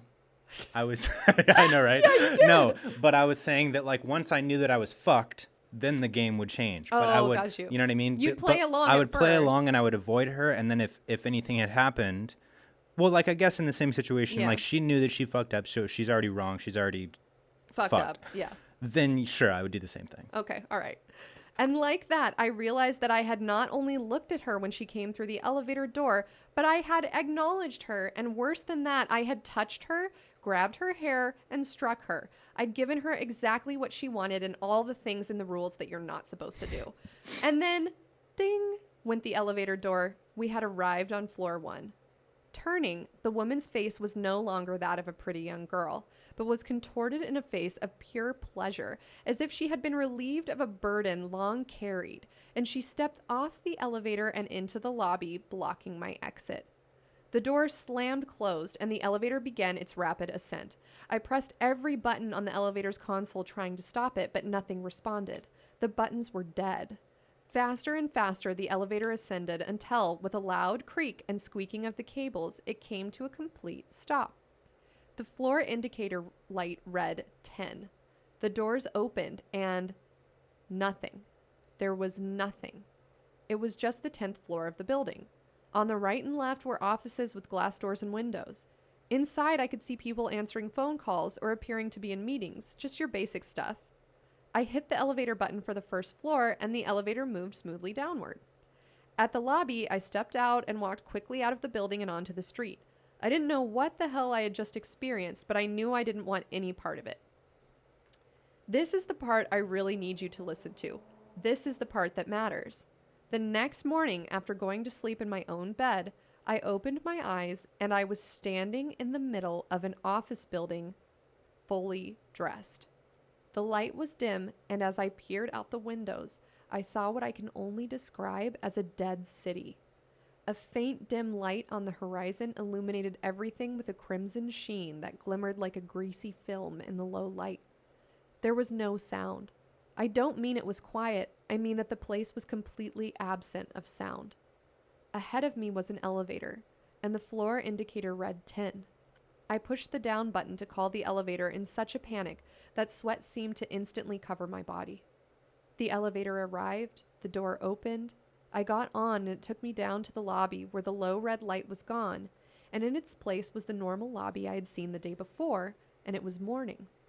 This has happened to me every night and morning for the past 10 nights.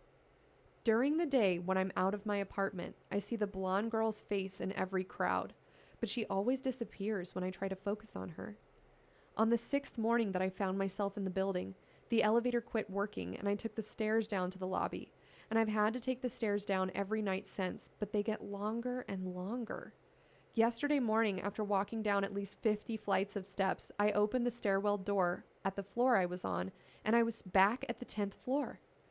It took what seems like hours to finally get out of the building. I am afraid that after tonight, I will be trapped. I can feel it in my bones that this is it. I will never be able to get out. I've been trying to stay awake, but I can never stay awake, no matter how much caffeine I've had or what I'm doing. Even worse, I saw the pretty young girl with the blonde hair 2 nights ago in the stairwell. I didn't see her clearly, but more like out of the corner of my eye below me, and I could hear light footsteps. She's there. She's in the building with me. She has something in store for me, I'm sure of it. So please, do not play this game. It will be the end of you. The other world isn't something to be fucked around with like a hobby or a spooky thing to try on a dare. It's a prison, and when I finally fall asleep, I know I will have become its most recent resident. James. Well, what's her boyfriend doing in all this? Yeah. Well, I skipped a lot of the stuff that she wrote about her boyfriend because I was like, who gives a fuck? I want to know who this woman is and what's happening. But I think the boyfriend was just like teasing her a bunch, like nagging her. Again, toxic relationship. Right, for sure. But like at this point, right, because she's still able to get back to the real world. Yes. Right? So is she not like every night I fall asleep, I'm there and you just stay here and make like, sure like, see, is my body still here? Right. Am I astrally projecting to this place or am I physically being transported there? Yeah. That's a good question. Honestly, it sounds like a shitty boyfriend, to be honest with you. Yeah. Or a plot hole in the story. Could be. But I'm going to say it's a shitty boyfriend. It's a shitty boyfriend for sure. Yeah. What was the other thing I was going to say? Well, let me tell you the sources for this game. An article entitled The Elevator Game, Entrance to the Other World, written by an anonymous user on September 21st, 2017 to sites.psu.edu. A Tumblr blog called Dusty Symbols by someone whose name is just Angus, no last name. Angus. The article on the blog is entitled The Elevator Game According to Kim Sejin. And an article published to thoughtcatalog.com called I Played the Elevator Game and I Did It Wrong, The Woman Followed Me Back by Anonymous, published on December 27th, 2016. Cool. So my other question. Yes. Electronics may or may not work. Correct. There? Okay. So she's getting out and then she's writing this article. So it's like the night. She's back at her apartment. Right. She's back at her apartment. This is probably like, because she says 4 p.m. or something. She says like, I'm afraid to go back again.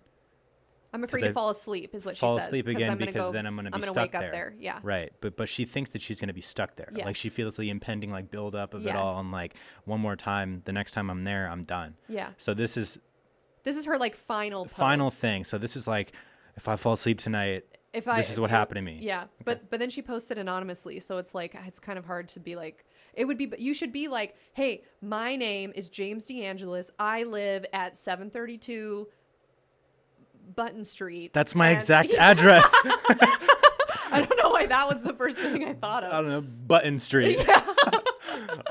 Yeah, exactly. That's my whole thing with that is like, unless there's some sort of like, you know, maybe like she tried to put her real name, but then maybe what happens is it erases your identity from the real world once you've transported there. That'd be crazy. To our audio listeners, James just gargled some water. Yeah. If you're wondering. Are you ready for the last game? Because we're running out of time. Okay. Last game, the 11-mile road ritual. James, have you ever heard of the 11-mile road ritual? Possibly.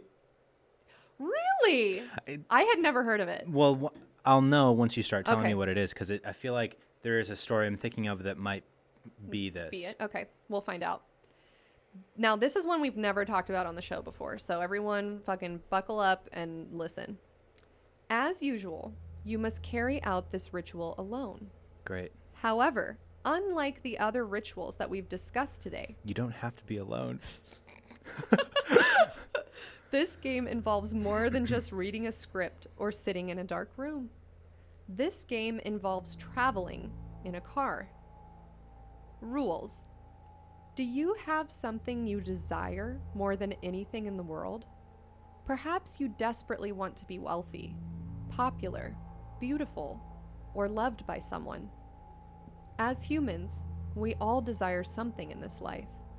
But if it seems that you are having trouble achieving your goals while others around you continue to succeed, there is a solution that will almost certainly change your luck. There is a game that acts as a cheat code to life. This cheat code will allow you to find what you seek. If you play the game right, that is. For this game, you need to have access to a car and at least some understanding of meditation. You're going to start by driving around the back roads and side streets of your area late at night. There's no specific time you need to be out. The only requirement is that it must be dark and it must be late enough to where you won't run into many cars on the road.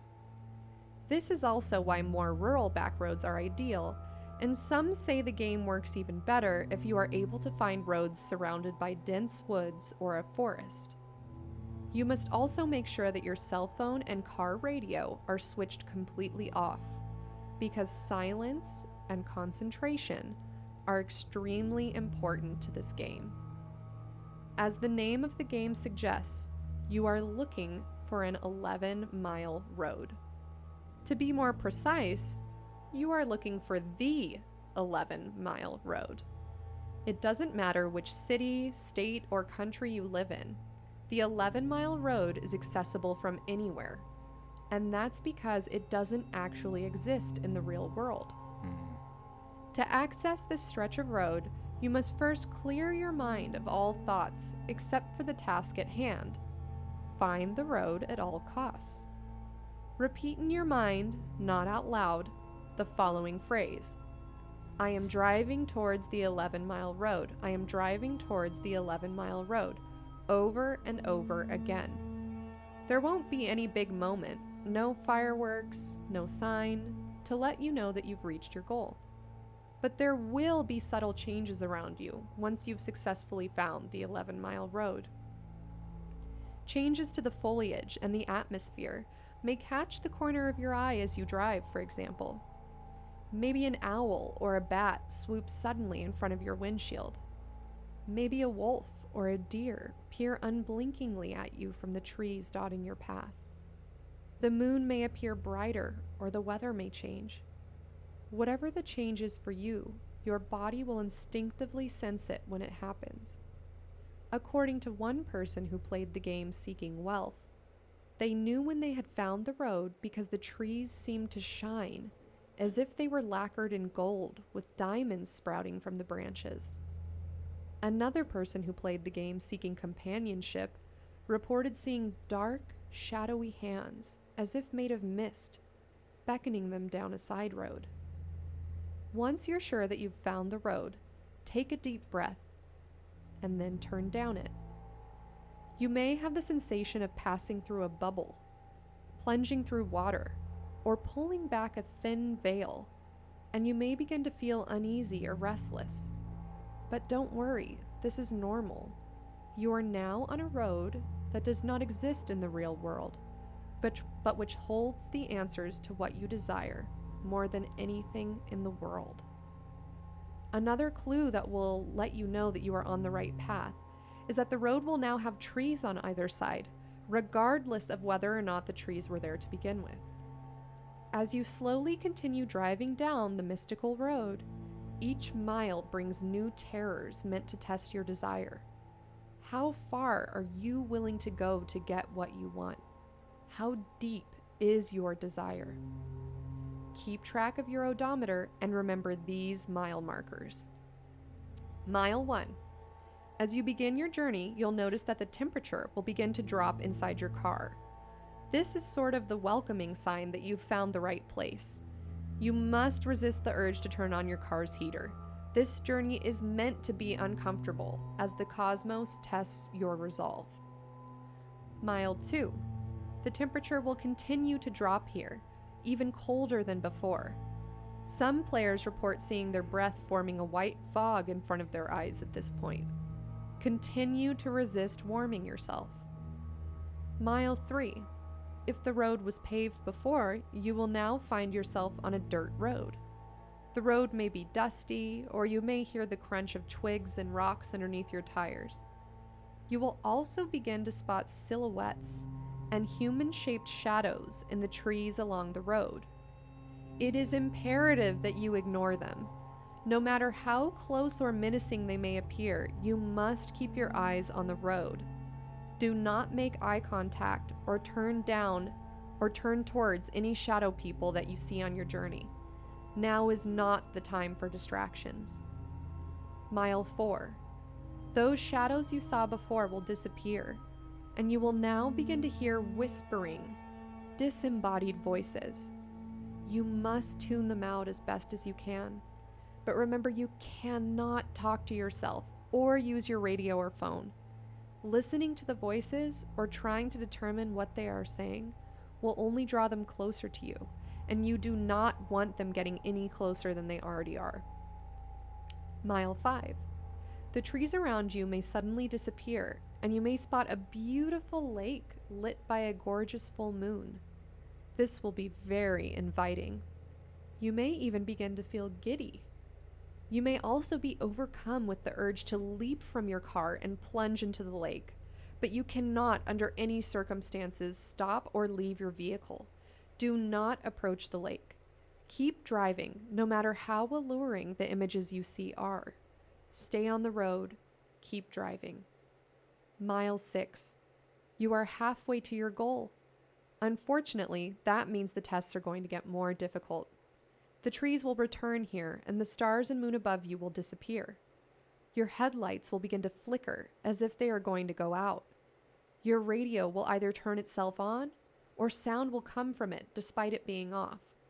A voice will speak to you from it about your greatest fears, underlining the danger you're in. It may fill your car as the radio blares, or it may fill your head, echoing throughout your brain. It will be almost unbearable. Your worst memories will come flooding back to you. If the radio has switched itself on, you won't be able to turn it off, so don't even try. Ignore it. Keep your eyes on the road. It will begin to twist and turn more, and you don't want to have an accident. Mile 7. The disembodied voices will return, but they won't be whispering anymore. Now you'll hear distant screams coming closer by the moment. One of those voices may sound like it is right in your ear, like it is speaking to you from the back seat of your car. Do not turn around to look for the voice. If you do, you may see a grotesque figure sitting in your back seat, smiling a sickening, impossibly large smile that only something with an unhinged jaw could do, like a snake. You won't like what happens to you then. Do not take your eyes off the road. Concentrate on your drive, even as you feel the figure's hot breath screaming in your ear. Mile 8. At the 8th mile, the road is going to become even more treacherous, with sharp turns, and your distractions will double. The shadow figures you saw in the trees before are most definitely following you now, and you'll hear their voices screeching, and the scratch of their deep claws along the side of your car as they try to break in. Your headlights may even go out for a few seconds. If they do, you can slow down, but don't stop driving under any circumstances. You do not want them to catch up to you. Mile 9. Your vehicle is going to stall. Close your eyes and try to restart it. Do not open your eyes until the car restarts. You are surrounded by the creatures. They will fall back when the car starts again, but until they do, they are going to try everything they can to distract you. Ignore the sounds and voices. They may try to trick you by imitating the sound of a crying baby or a wounded pet. You may hear a sobbing woman begging for her life. These are tricks. Do not listen to them. Your only goal here is to restart your car and continue driving. Mile 10. You are almost there.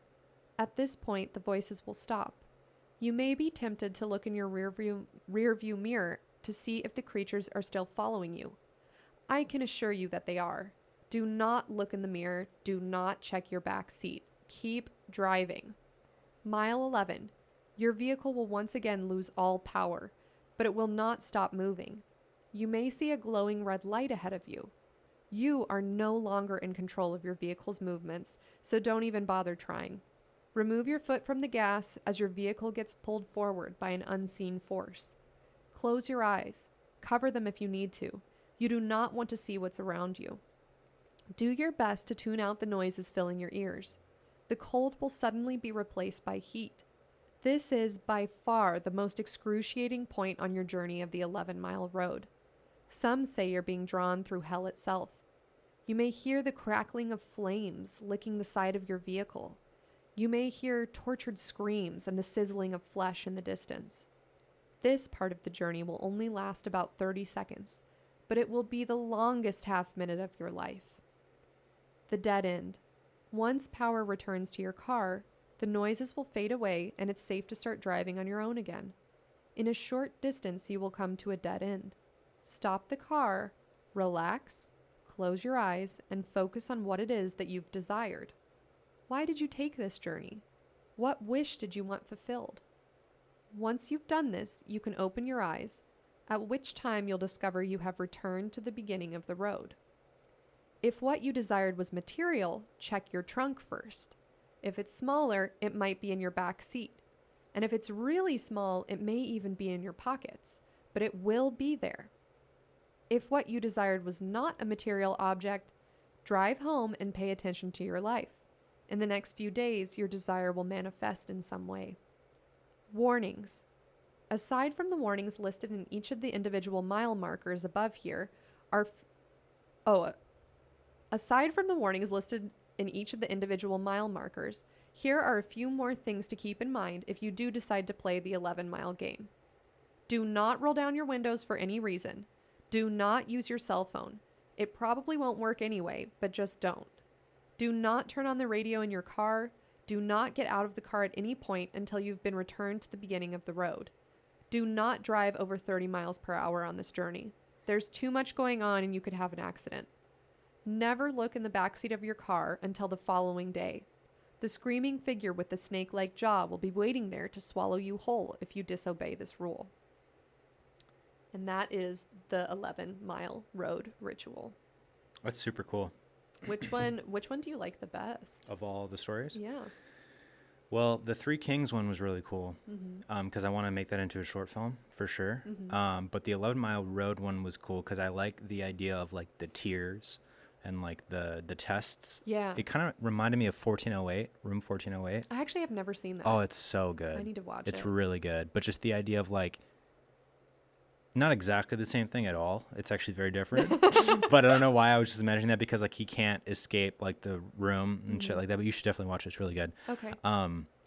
But I was also trying to do the math in my head of how long it would take me to complete that road, depending on the speed that I'm going. Yeah. And I was having the hardest time. This is like one of those SAT questions that's like, if you are on the imaginary 11-mile road going 20 miles per hour. And there's shadow figures chasing you and you're going through hell, right? And your eyes are shut. How long is it going to take you to return to the beginning? Well, the whole time I was thinking, okay, I'm booking it. I'm going 80 miles an hour. I'll be through there in like 5 minutes. Yeah. Right. And then right when you said you can't go faster than 30 miles an hour, I was like, fuck. Yeah, because then you have to experience all of the shit. You can't rush through it. No, you can't. I'm going to look that up real quick. You're going to do the math? Yeah. Well, while you're doing... 20 minutes to go. Wow. To go 11 miles and 30 miles an hour. Well, a little bit like, 21 and a half minutes, 22. Geo says 21 and a half minutes or 22 minutes. That is way too long to be going through hell. Mm-hmm. Especially at the very end on the last mile where it says like you can hear like the sizzling of flesh and like the tortured screams. So, but your eyes are supposed to be closed for that? Yeah, as it's pulling you forward. That's probably good. Like a tractor beam. Yeah. Yeah. I also think it's a really interesting idea that it's like some sort of cosmic thing you're going through. Right. It's not like that stuff really interests me. Like Lovecraftian Eldritch stuff is really cool. Versus like the more paranormal stuff. Just cause like huge cosmic level stuff is just like weirdly more believable for me. I get that. You know what I mean? Just because it's like, we don't know what the fuck is going on. Yeah. You know what I mean? I do. But all this shit, it's all like part of the same thing. You know what I mean? Like it definitely this is. whole like they go unseen hand in hand. Way that the things operate. Yeah. You know? Well, I also love that because when I was reading it, I was thinking to myself before I like read everything, I was like, okay, so I just need to look on Google Maps, find a road that's 11 miles, and then like perform a ritual. And then when I started reading it, I was like, oh shit. It's not an 11-mile road. It's the 11-mile road. And that to me was very cool. Yeah, for sure. Like, and I mean, it makes sense too that like this isn't a real place. Yeah. You know, because like, what if somebody lived on that street and they always just have somebody like driving down just in their car screaming. There's like a snake woman in the back seat. Yeah, exactly. Yeah. That sort of test of will is very interesting too, because you know, you always think, oh, I could do that. You know, easily I could do that. Mm-hmm. But there's a reason why it would be so difficult. Mm-hmm. You know what I mean? Just the idea of, you know, keeping my eyes shut for that long itself. I was struggling when we were doing the house thing earlier. I was like, bored. How dare you? No. How dare you? No, that's my own ADD. That's not you. Yeah. That's my own ADD being like, okay, next thing to think about. I already did it. You already did it. So I already looked fast, through the whole. by the way. I already did through the whole house. I flew through the house. Yeah. It blew up. But yeah, so like that would be probably my biggest struggle. Yeah. Is like my struggling with my own ADD while I'm trying to do this thing. Like I'm hearing all this shit. I'm just like, keep going. Yeah. Yeah. Also, I like the idea of at some point you get to a clearing because it says whether or not there were trees on the road when you started. As soon as you start the 11-mile journey, there's trees everywhere. You like can't see anything. Then all of a sudden you get to this clearing and there's like this beautiful meadow with this beautiful full moon and a lake. And you're so drawn to it that you want to leap from your moving vehicle and like plunge into the lake. It's also interesting that you can wreck while it's happening. Yeah, you can wreck. I know, because you're in control up until the last mile. That's when it starts pulling you. It's kind of bogus. What? I think it makes it cooler because then you have the choice to like back out at any moment. It's a true test of will. So true. Yeah. So like, say you do wreck, then are you just wrecked on this imaginary road plane of existence? Yeah. Or are you like transported back to reality and you're like off the side of the road, fucked? I think it's another example of like, if you don't follow the rules exactly, you're just fucked. So like that's one of the things that makes these paranormal games so like interesting and hard because it's not for everyone. Right. If there's a chance that your psyche's not ready, if there's a chance that you could fuck up like that girl that saw the woman get into the elevator, then you just shouldn't play. Yeah. And so that's why I think like I personally could not ever play any of these because I don't have confidence that I would not jump into the lake or that I would not look in my back seat or that I would not wreck my car as all this shit's going on around me. Yeah, I was curious, like doing this podcast for this long, and you said that you haven't ever had like a paranormal to this day? The only thing that was sort of weird that I can remember is when Natalia and I went to Area 51 in 2019. Yeah. We went to the raid Area 51. I think a lot of people, maybe this is obvious for people, but I just don't think a lot of people have thought about this. Area 51 is in the middle of buttfuck nowhere. Yeah. What that means is you are on a stretch of road that, first of all, you have no cell phone service. GPS doesn't work. There's no gas stations. Yeah. So if you run out of gas, you're literally fucked. The way that you will be fucked there is very real, normal reasons. Yes. Running out of gas, running out of food, running out of water, exposure, things like that. Yes. Versus like anything paranormal, alien or right, paranormal. Exactly. But it's my point is like it is very eerie being out there. There's nothing for miles around. In order to get there too, it takes so fucking long. The event was at night. By the time we were driving back, it took us. Also, there's no hotels there. I feel. Yeah. Which of course, right? But I think a lot of people going to that event didn't realize that. So I saw a whole video breaking down why that was going to be such a shit show. Yes. Because the closest place you can fly into is Las Vegas. Yes. So if whatever, like 1 million people, right, that were signed up to all go to it, if they all did that, that'd be 1 million people in one day flying into Las Vegas. It would be a complete shit show. The roads would be like gridlock. It would be, you know, run out of gas. Yeah. Like if you didn't have gas cans, you were fucked. Like we had gas cans, thank God. But yeah, it was really, really like treacherous to get there. And also the event was at night. So even worse because it's super fucking dark. It's late. You're sleep deprived. I had worked that morning and then like picked up Natalia and our friend Amy, who was going to work the camera. And we were staying in a hotel that was like 3 hours from the actual event because like I said, there's nothing out there. So, and then like it's dark and there's just like all this wildlife coming in front of your car. Natalia's screaming at you to not hit the rabbits. And I'm trying to explain to her it's more dangerous to swerve than it is to just go through it. And she's like not getting it because she's vegan. And it was just like a giant shit show. I was super grumpy because I was hella tired. Yeah. And then as we were driving back from the event, Amy's asleep in the back seat and Natalia and I are just sitting in the front and like silence, because there's no radio either.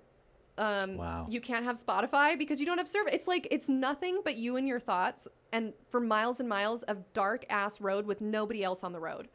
And so we're just driving in silence. It's like 3 a.m. And in the distance, there was like this weird green light and there's nothing out there. And we were both just like, we didn't say anything to each other, but we were both just kind of like looking at it. In the sky? Yeah. And then like silence. And then it like, we just like felt really weird. And we both turned to each other at the same time. And she goes, "Do you feel really weird right now?" And I was like, "Yeah." And we were just like, okay. And like faced Were you back. alone on the road? Yeah. Or were there other cars? No, nobody else on the road. Because to your point, people were talking about what a shit show it was going to be. So then the guy who organized that event like called it off. So there was nobody there pretty much. Maybe like 50 or 80 people at the back gates itself, which we went to. So it was not a big thing. And most people stayed in Vegas. We stayed in Tonopah, which is north of Area 51. And Vegas is like south of Area 51. So we went the complete opposite direction of most people. Nobody on the road at all. That sucks. And anyway, so my point was, that's like the only time I've ever had anything weird happen to me. And I have no idea. It could have just been we were tired, sleep deprived.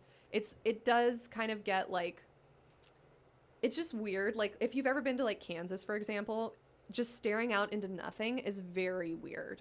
So it could have been that as well. But we both saw something weird in the sky. And then we just felt super uneasy at the exact same time. We weren't talking to each other. And then we looked at each other and we both just like knew that the other person felt weird. So you believe in aliens? 100%. Oh, 150%. Me too. Yeah. But I also think that most of what we see are drones. You said that so fast. Okay, because no, but like alien drones. Like, do you think they're like sending? Are UFOs manned, or are they just things sent here to like view our world? I think most of what we see are government crafts that have been reverse engineered and created. Like I saw this crazy thing, and again, it's tough when talking about all this stuff because like the sources and the all that stuff is like very loose and.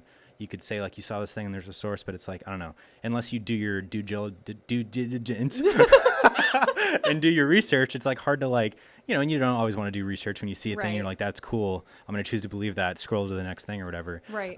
But there was like a copyright or like a patent for this craft that the U.S. military had patented. And it was like this triangular shaped craft that moved like this, like not like this. Right. It was like this. And I just think that like it would be a lot more likely that if, this whole like alternate version of history and stuff,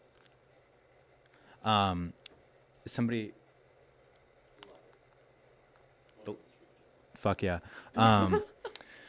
you know, this, have you ever seen like, I don't know, the whole Bob Lazar thing is really interesting to me. Yeah. Bob Lazar is like legit in my book, much more than anyone else. Like Stephen Greer can go fuck himself. Yeah, we had a whole episode on Bob Lazar. He's dope. Yeah. He's our legit. Area 51 episode, if anyone wants to listen to it. Natalia talked a lot about Bob Lazar. Yeah. There's this documentary called Above Majestic. Mm-hmm. You ever seen that? No. I'll fucking watch that tonight, dude. Okay. You're gonna trip out. It's so cool. It's just about like the whole, like back in the 40s and 50s when it all started, and like the like black site government agencies and the teams of them that like were in charge of like all the UFO stuff, and then the whole like breakaway civilization stuff, and like it's just super cool, super interesting. Again, great movie idea. But yeah, I think that most of what we see are crafts that we're making, even that, you know, 99% of the government doesn't know about. You know, it's like it's the so classified, secret, it's only, off the books, black site shit. Yeah. That like only like the elites know about and are funding.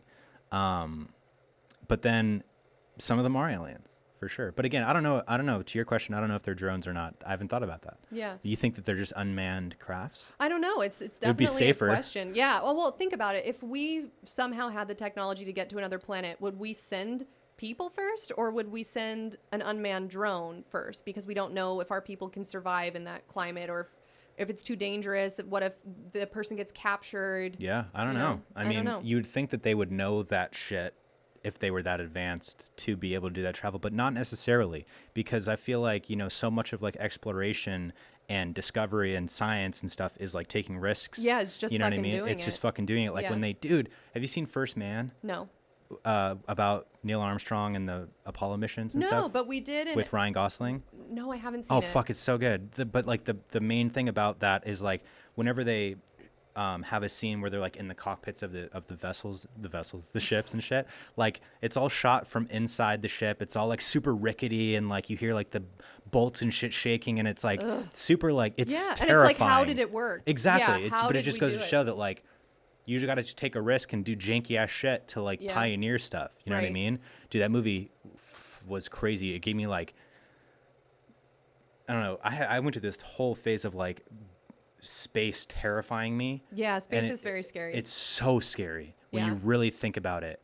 Like, I read an article about what it's like being on the ISS, the International Space Station, and they were talking about like we're not meant to survive in space. Yeah. And every minute of your time on the ISS is just you fixing shit, because our stuff is not meant to survive up there. And so it's like a life and death struggle every day. And it's crazy when you look at it from that perspective. It's crazy to think about how long some of those guys are up there in the ISS. Yeah. Yeah. It's fucking crazy. It's nuts. And you have like, you know, this thick of something between you and nothingness. Between you and certain death. Yeah. It's crazy. Let me read my sources for this last game before I forget. Paranormal Games, The 11-Mile Game by Waylon Jordan, published on April 20th, 2020, which is 420 Blaze It, to iHorror.com. And 11 Miles, written by user spooky_nightmare on Wattpad.com. Fuck yeah. So in concluding remarks, James, because we're running out of studio time. For sure. I only paid for 2 hours, and we've been here for 2.5. Thank you, Gio. Thank you, Gio. Is concluding remarks. What the fuck do you think about these games? Very cool, very fun. Yeah. What was the first one again? The first one was the Reikan Test. The Rat Pack Test. The Reikan Test. Yeah, the Reikan one kind of pissed me off. Because you didn't answer correctly. Right, that's exactly it. Yeah. But I mean, you know, what are you gonna do? Yeah, that's true. Right. The second one, the Three Kings one, was very cool. Yeah, I liked that a lot. It just had a very good setup. The visuals of the whole thing, as I was imagining it, very cool. Like I said, I'm going to turn that into a short film. You heard it here first. The elevator game, very cool as well. A lot of like room to, they all had a lot of room to like develop into something. Like so many questions left unanswered. You know, like in the Three Kings. You know, what are the two beings that you're talking to? Like, where are they? Yeah. You know what I mean? And they, especially since they're also experiencing like the same thing. Are they just other people doing the game? Oh, good point. You know what I mean? Or like I think at some point in time, to find out. never. And I'm going to change just enough about it Yeah. So that when we do it on set for the short film, it's not that actually, you're not actually it's not actually invoking happening. a demon. Yeah. Yeah. But that's a really interesting thing because I think with all that paranormal and like alien stuff, the really cool stuff is like our perception of time and space being fucked with. You know what I mean? As we're experiencing it and doing it. So like, you know, if you're doing this Three Kings thing with the other two participants that are like the spirits or whatever, that the idea that they could be just other people playing the game at some other point in time or space, like that's dope. Yeah. That is there's really so cool. much to play with there. Yeah. The elevator thing, same kind of idea is like, and also like the other world, like why is there just one red cross illuminated? Like what's the symbolism of that? You know what I mean? Where does that come from? Versus it being like an inverted cross or something, which would make sense to like because then you're in evil. hell. Yeah, evil. And it reminded me of this movie. I think it was like, have you ever heard of those VHS movies? Like a movie on a No, VHS sorry, tape? that's so funny. It's a you know Like- what I'm talking about. So they're like these horror anthology films. I think there's like 3 of them. The first one's really cool. The other ones are shitty. But like basically like these burglars or something break into a house and then they find like this collection of tapes and then they watch them and each one is like a short horror movie. Oh. It's really cool. You should watch the first one. Okay. But I think in the second or third one there was one where, and I don't remember anything about it. I think it was in Spanish. Ooh. And do you remember this, Gio? Do you remember what I'm talking about? Where like then he like goes through to this like other like world and then there's like a blimp that's floating and it has a neon inverted cross like on it. Well, that's like as if like scary. you're in the world of the Antichrist. That's the third one? Yeah. I'm so glad that you know that. Oh, I'm supposed to get lunch with Amy at 3:30. Let me just tell her. Bummer. Sorry, Amy. What time is it? Damn, we've been here for a minute. Yeah, on my way. But yeah. Check in reservation under my name, please. Will be a minute or two late. We've got 60 seconds. Yeah. And then the 11 Mile Road one, very cool as well. Again, that idea of playing with like time and space, I think is like a consistent thing in all these games, besides the first bullshit one. You just didn't like the first one because you had to play it and you didn't get the outcome you wanted. Yeah, I understand that. Yeah. I was disappointed I only saw my dog. Yeah, at least you saw something. Yeah. Well, I was doing it from like a, imagining like my house like is still in time. Right. Like nothing going on. I'm just looking at my house. I was trying to guide you into seeing people though, because at the beginning I was like, do you hear children down the street playing? Well, okay. Actually, I did hear somebody on a motorcycle drive by. You did? Okay. Yeah. That and could somebody be playing something. drums. See, James? But I didn't see them. I just heard it. But that's like, I'm sure that's like a step up from, not seeing or hearing anything. Because some people, it's like, again, like you're walking into a painting, and it's just like, there's my house. And I also remember one of the scents was my grandma's lotion. She always had like jasmine lotion. I love that, James. I won. Well, Wow. I think out of all those games, I feel like the elevator game would be the easiest to find out if it works or not, because you just find a fucking building. Yeah. It doesn't involve anything other than just pushing things in the right order and not talking to the bitch on floor 5. Yeah, exactly. Yeah. And like the fact that one girl was like, she fucked she fucked herself up. Like, yeah. And she why knew are you it, too. looking anywhere? She like, knew it yeah, too. instantly. Yeah. Yeah. Well, I had a great time, James. This was amazing. Yes. Yeah. We have overstayed our welcome here. It's very hot. We're very sweaty. Not sure if you guys can see. Am I looking a little glistening? I'm glistening, but you know what? My skin is normally dry, so I kind of like when I start sweating because then it looks like it's like that dewy look. Yeah, I don't like that. That's what I tell myself. I've usually got a layer of dew. Yeah. Especially like because I will. just showered before I came here, so I put on some lotion. Yes, you were fresh. And stuff, so I was fresh. But then like like the post shower, your skin's a little dry, so you lotion up a little bit. Yeah. But then that leaves you like moist a little right. bit on your face. And then you come into a moist room. Yeah. But anyways, I had an absolute fucking blast. Anytime you need me, I'm so down. Thank you so much for coming last minute. I really appreciate it. Everybody send Natalia your well wishes. She's doing fine. We just need her to test negative before she comes back. Hopefully it'll be next episode. And also, if you guys play any of these games, please leave a comment either on the SoundCloud or on the YouTube video telling us what your experience was. Because like I said, I don't trust my own psyche to be able to do most of these. So I would love to know if anyone else has any success with them or what happens.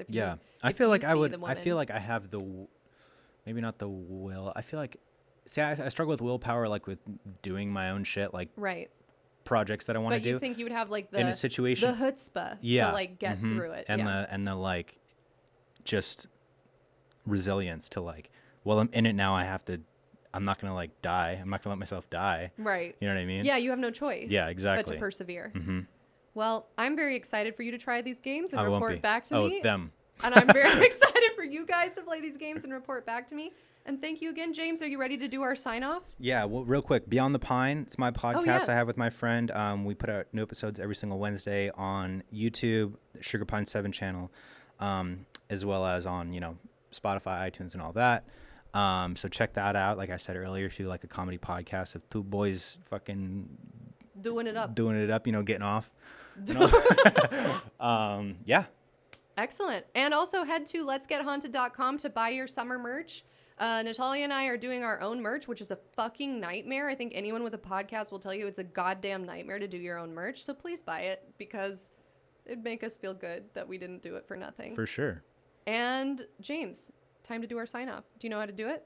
It's BRB gotta go, and then it's a call back to earlier in the episode. So an example would be like, BRB gotta go beat the shit out of the bitch on floor 5. Yep.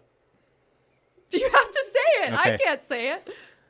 All right, guys. BRB got to go beat the shit out of the girl on floor 5, and she's gonna shut the fuck up finally. Can you tell I don't know how to punch? Yeah, you're punching like one of those robots toys. Yeah, the Rock'em Sock'em No, robots? like the little fucking boxing thing, and there's the two guys, and they just go like this. Yeah. Punching just like this. All right, guys. Bye.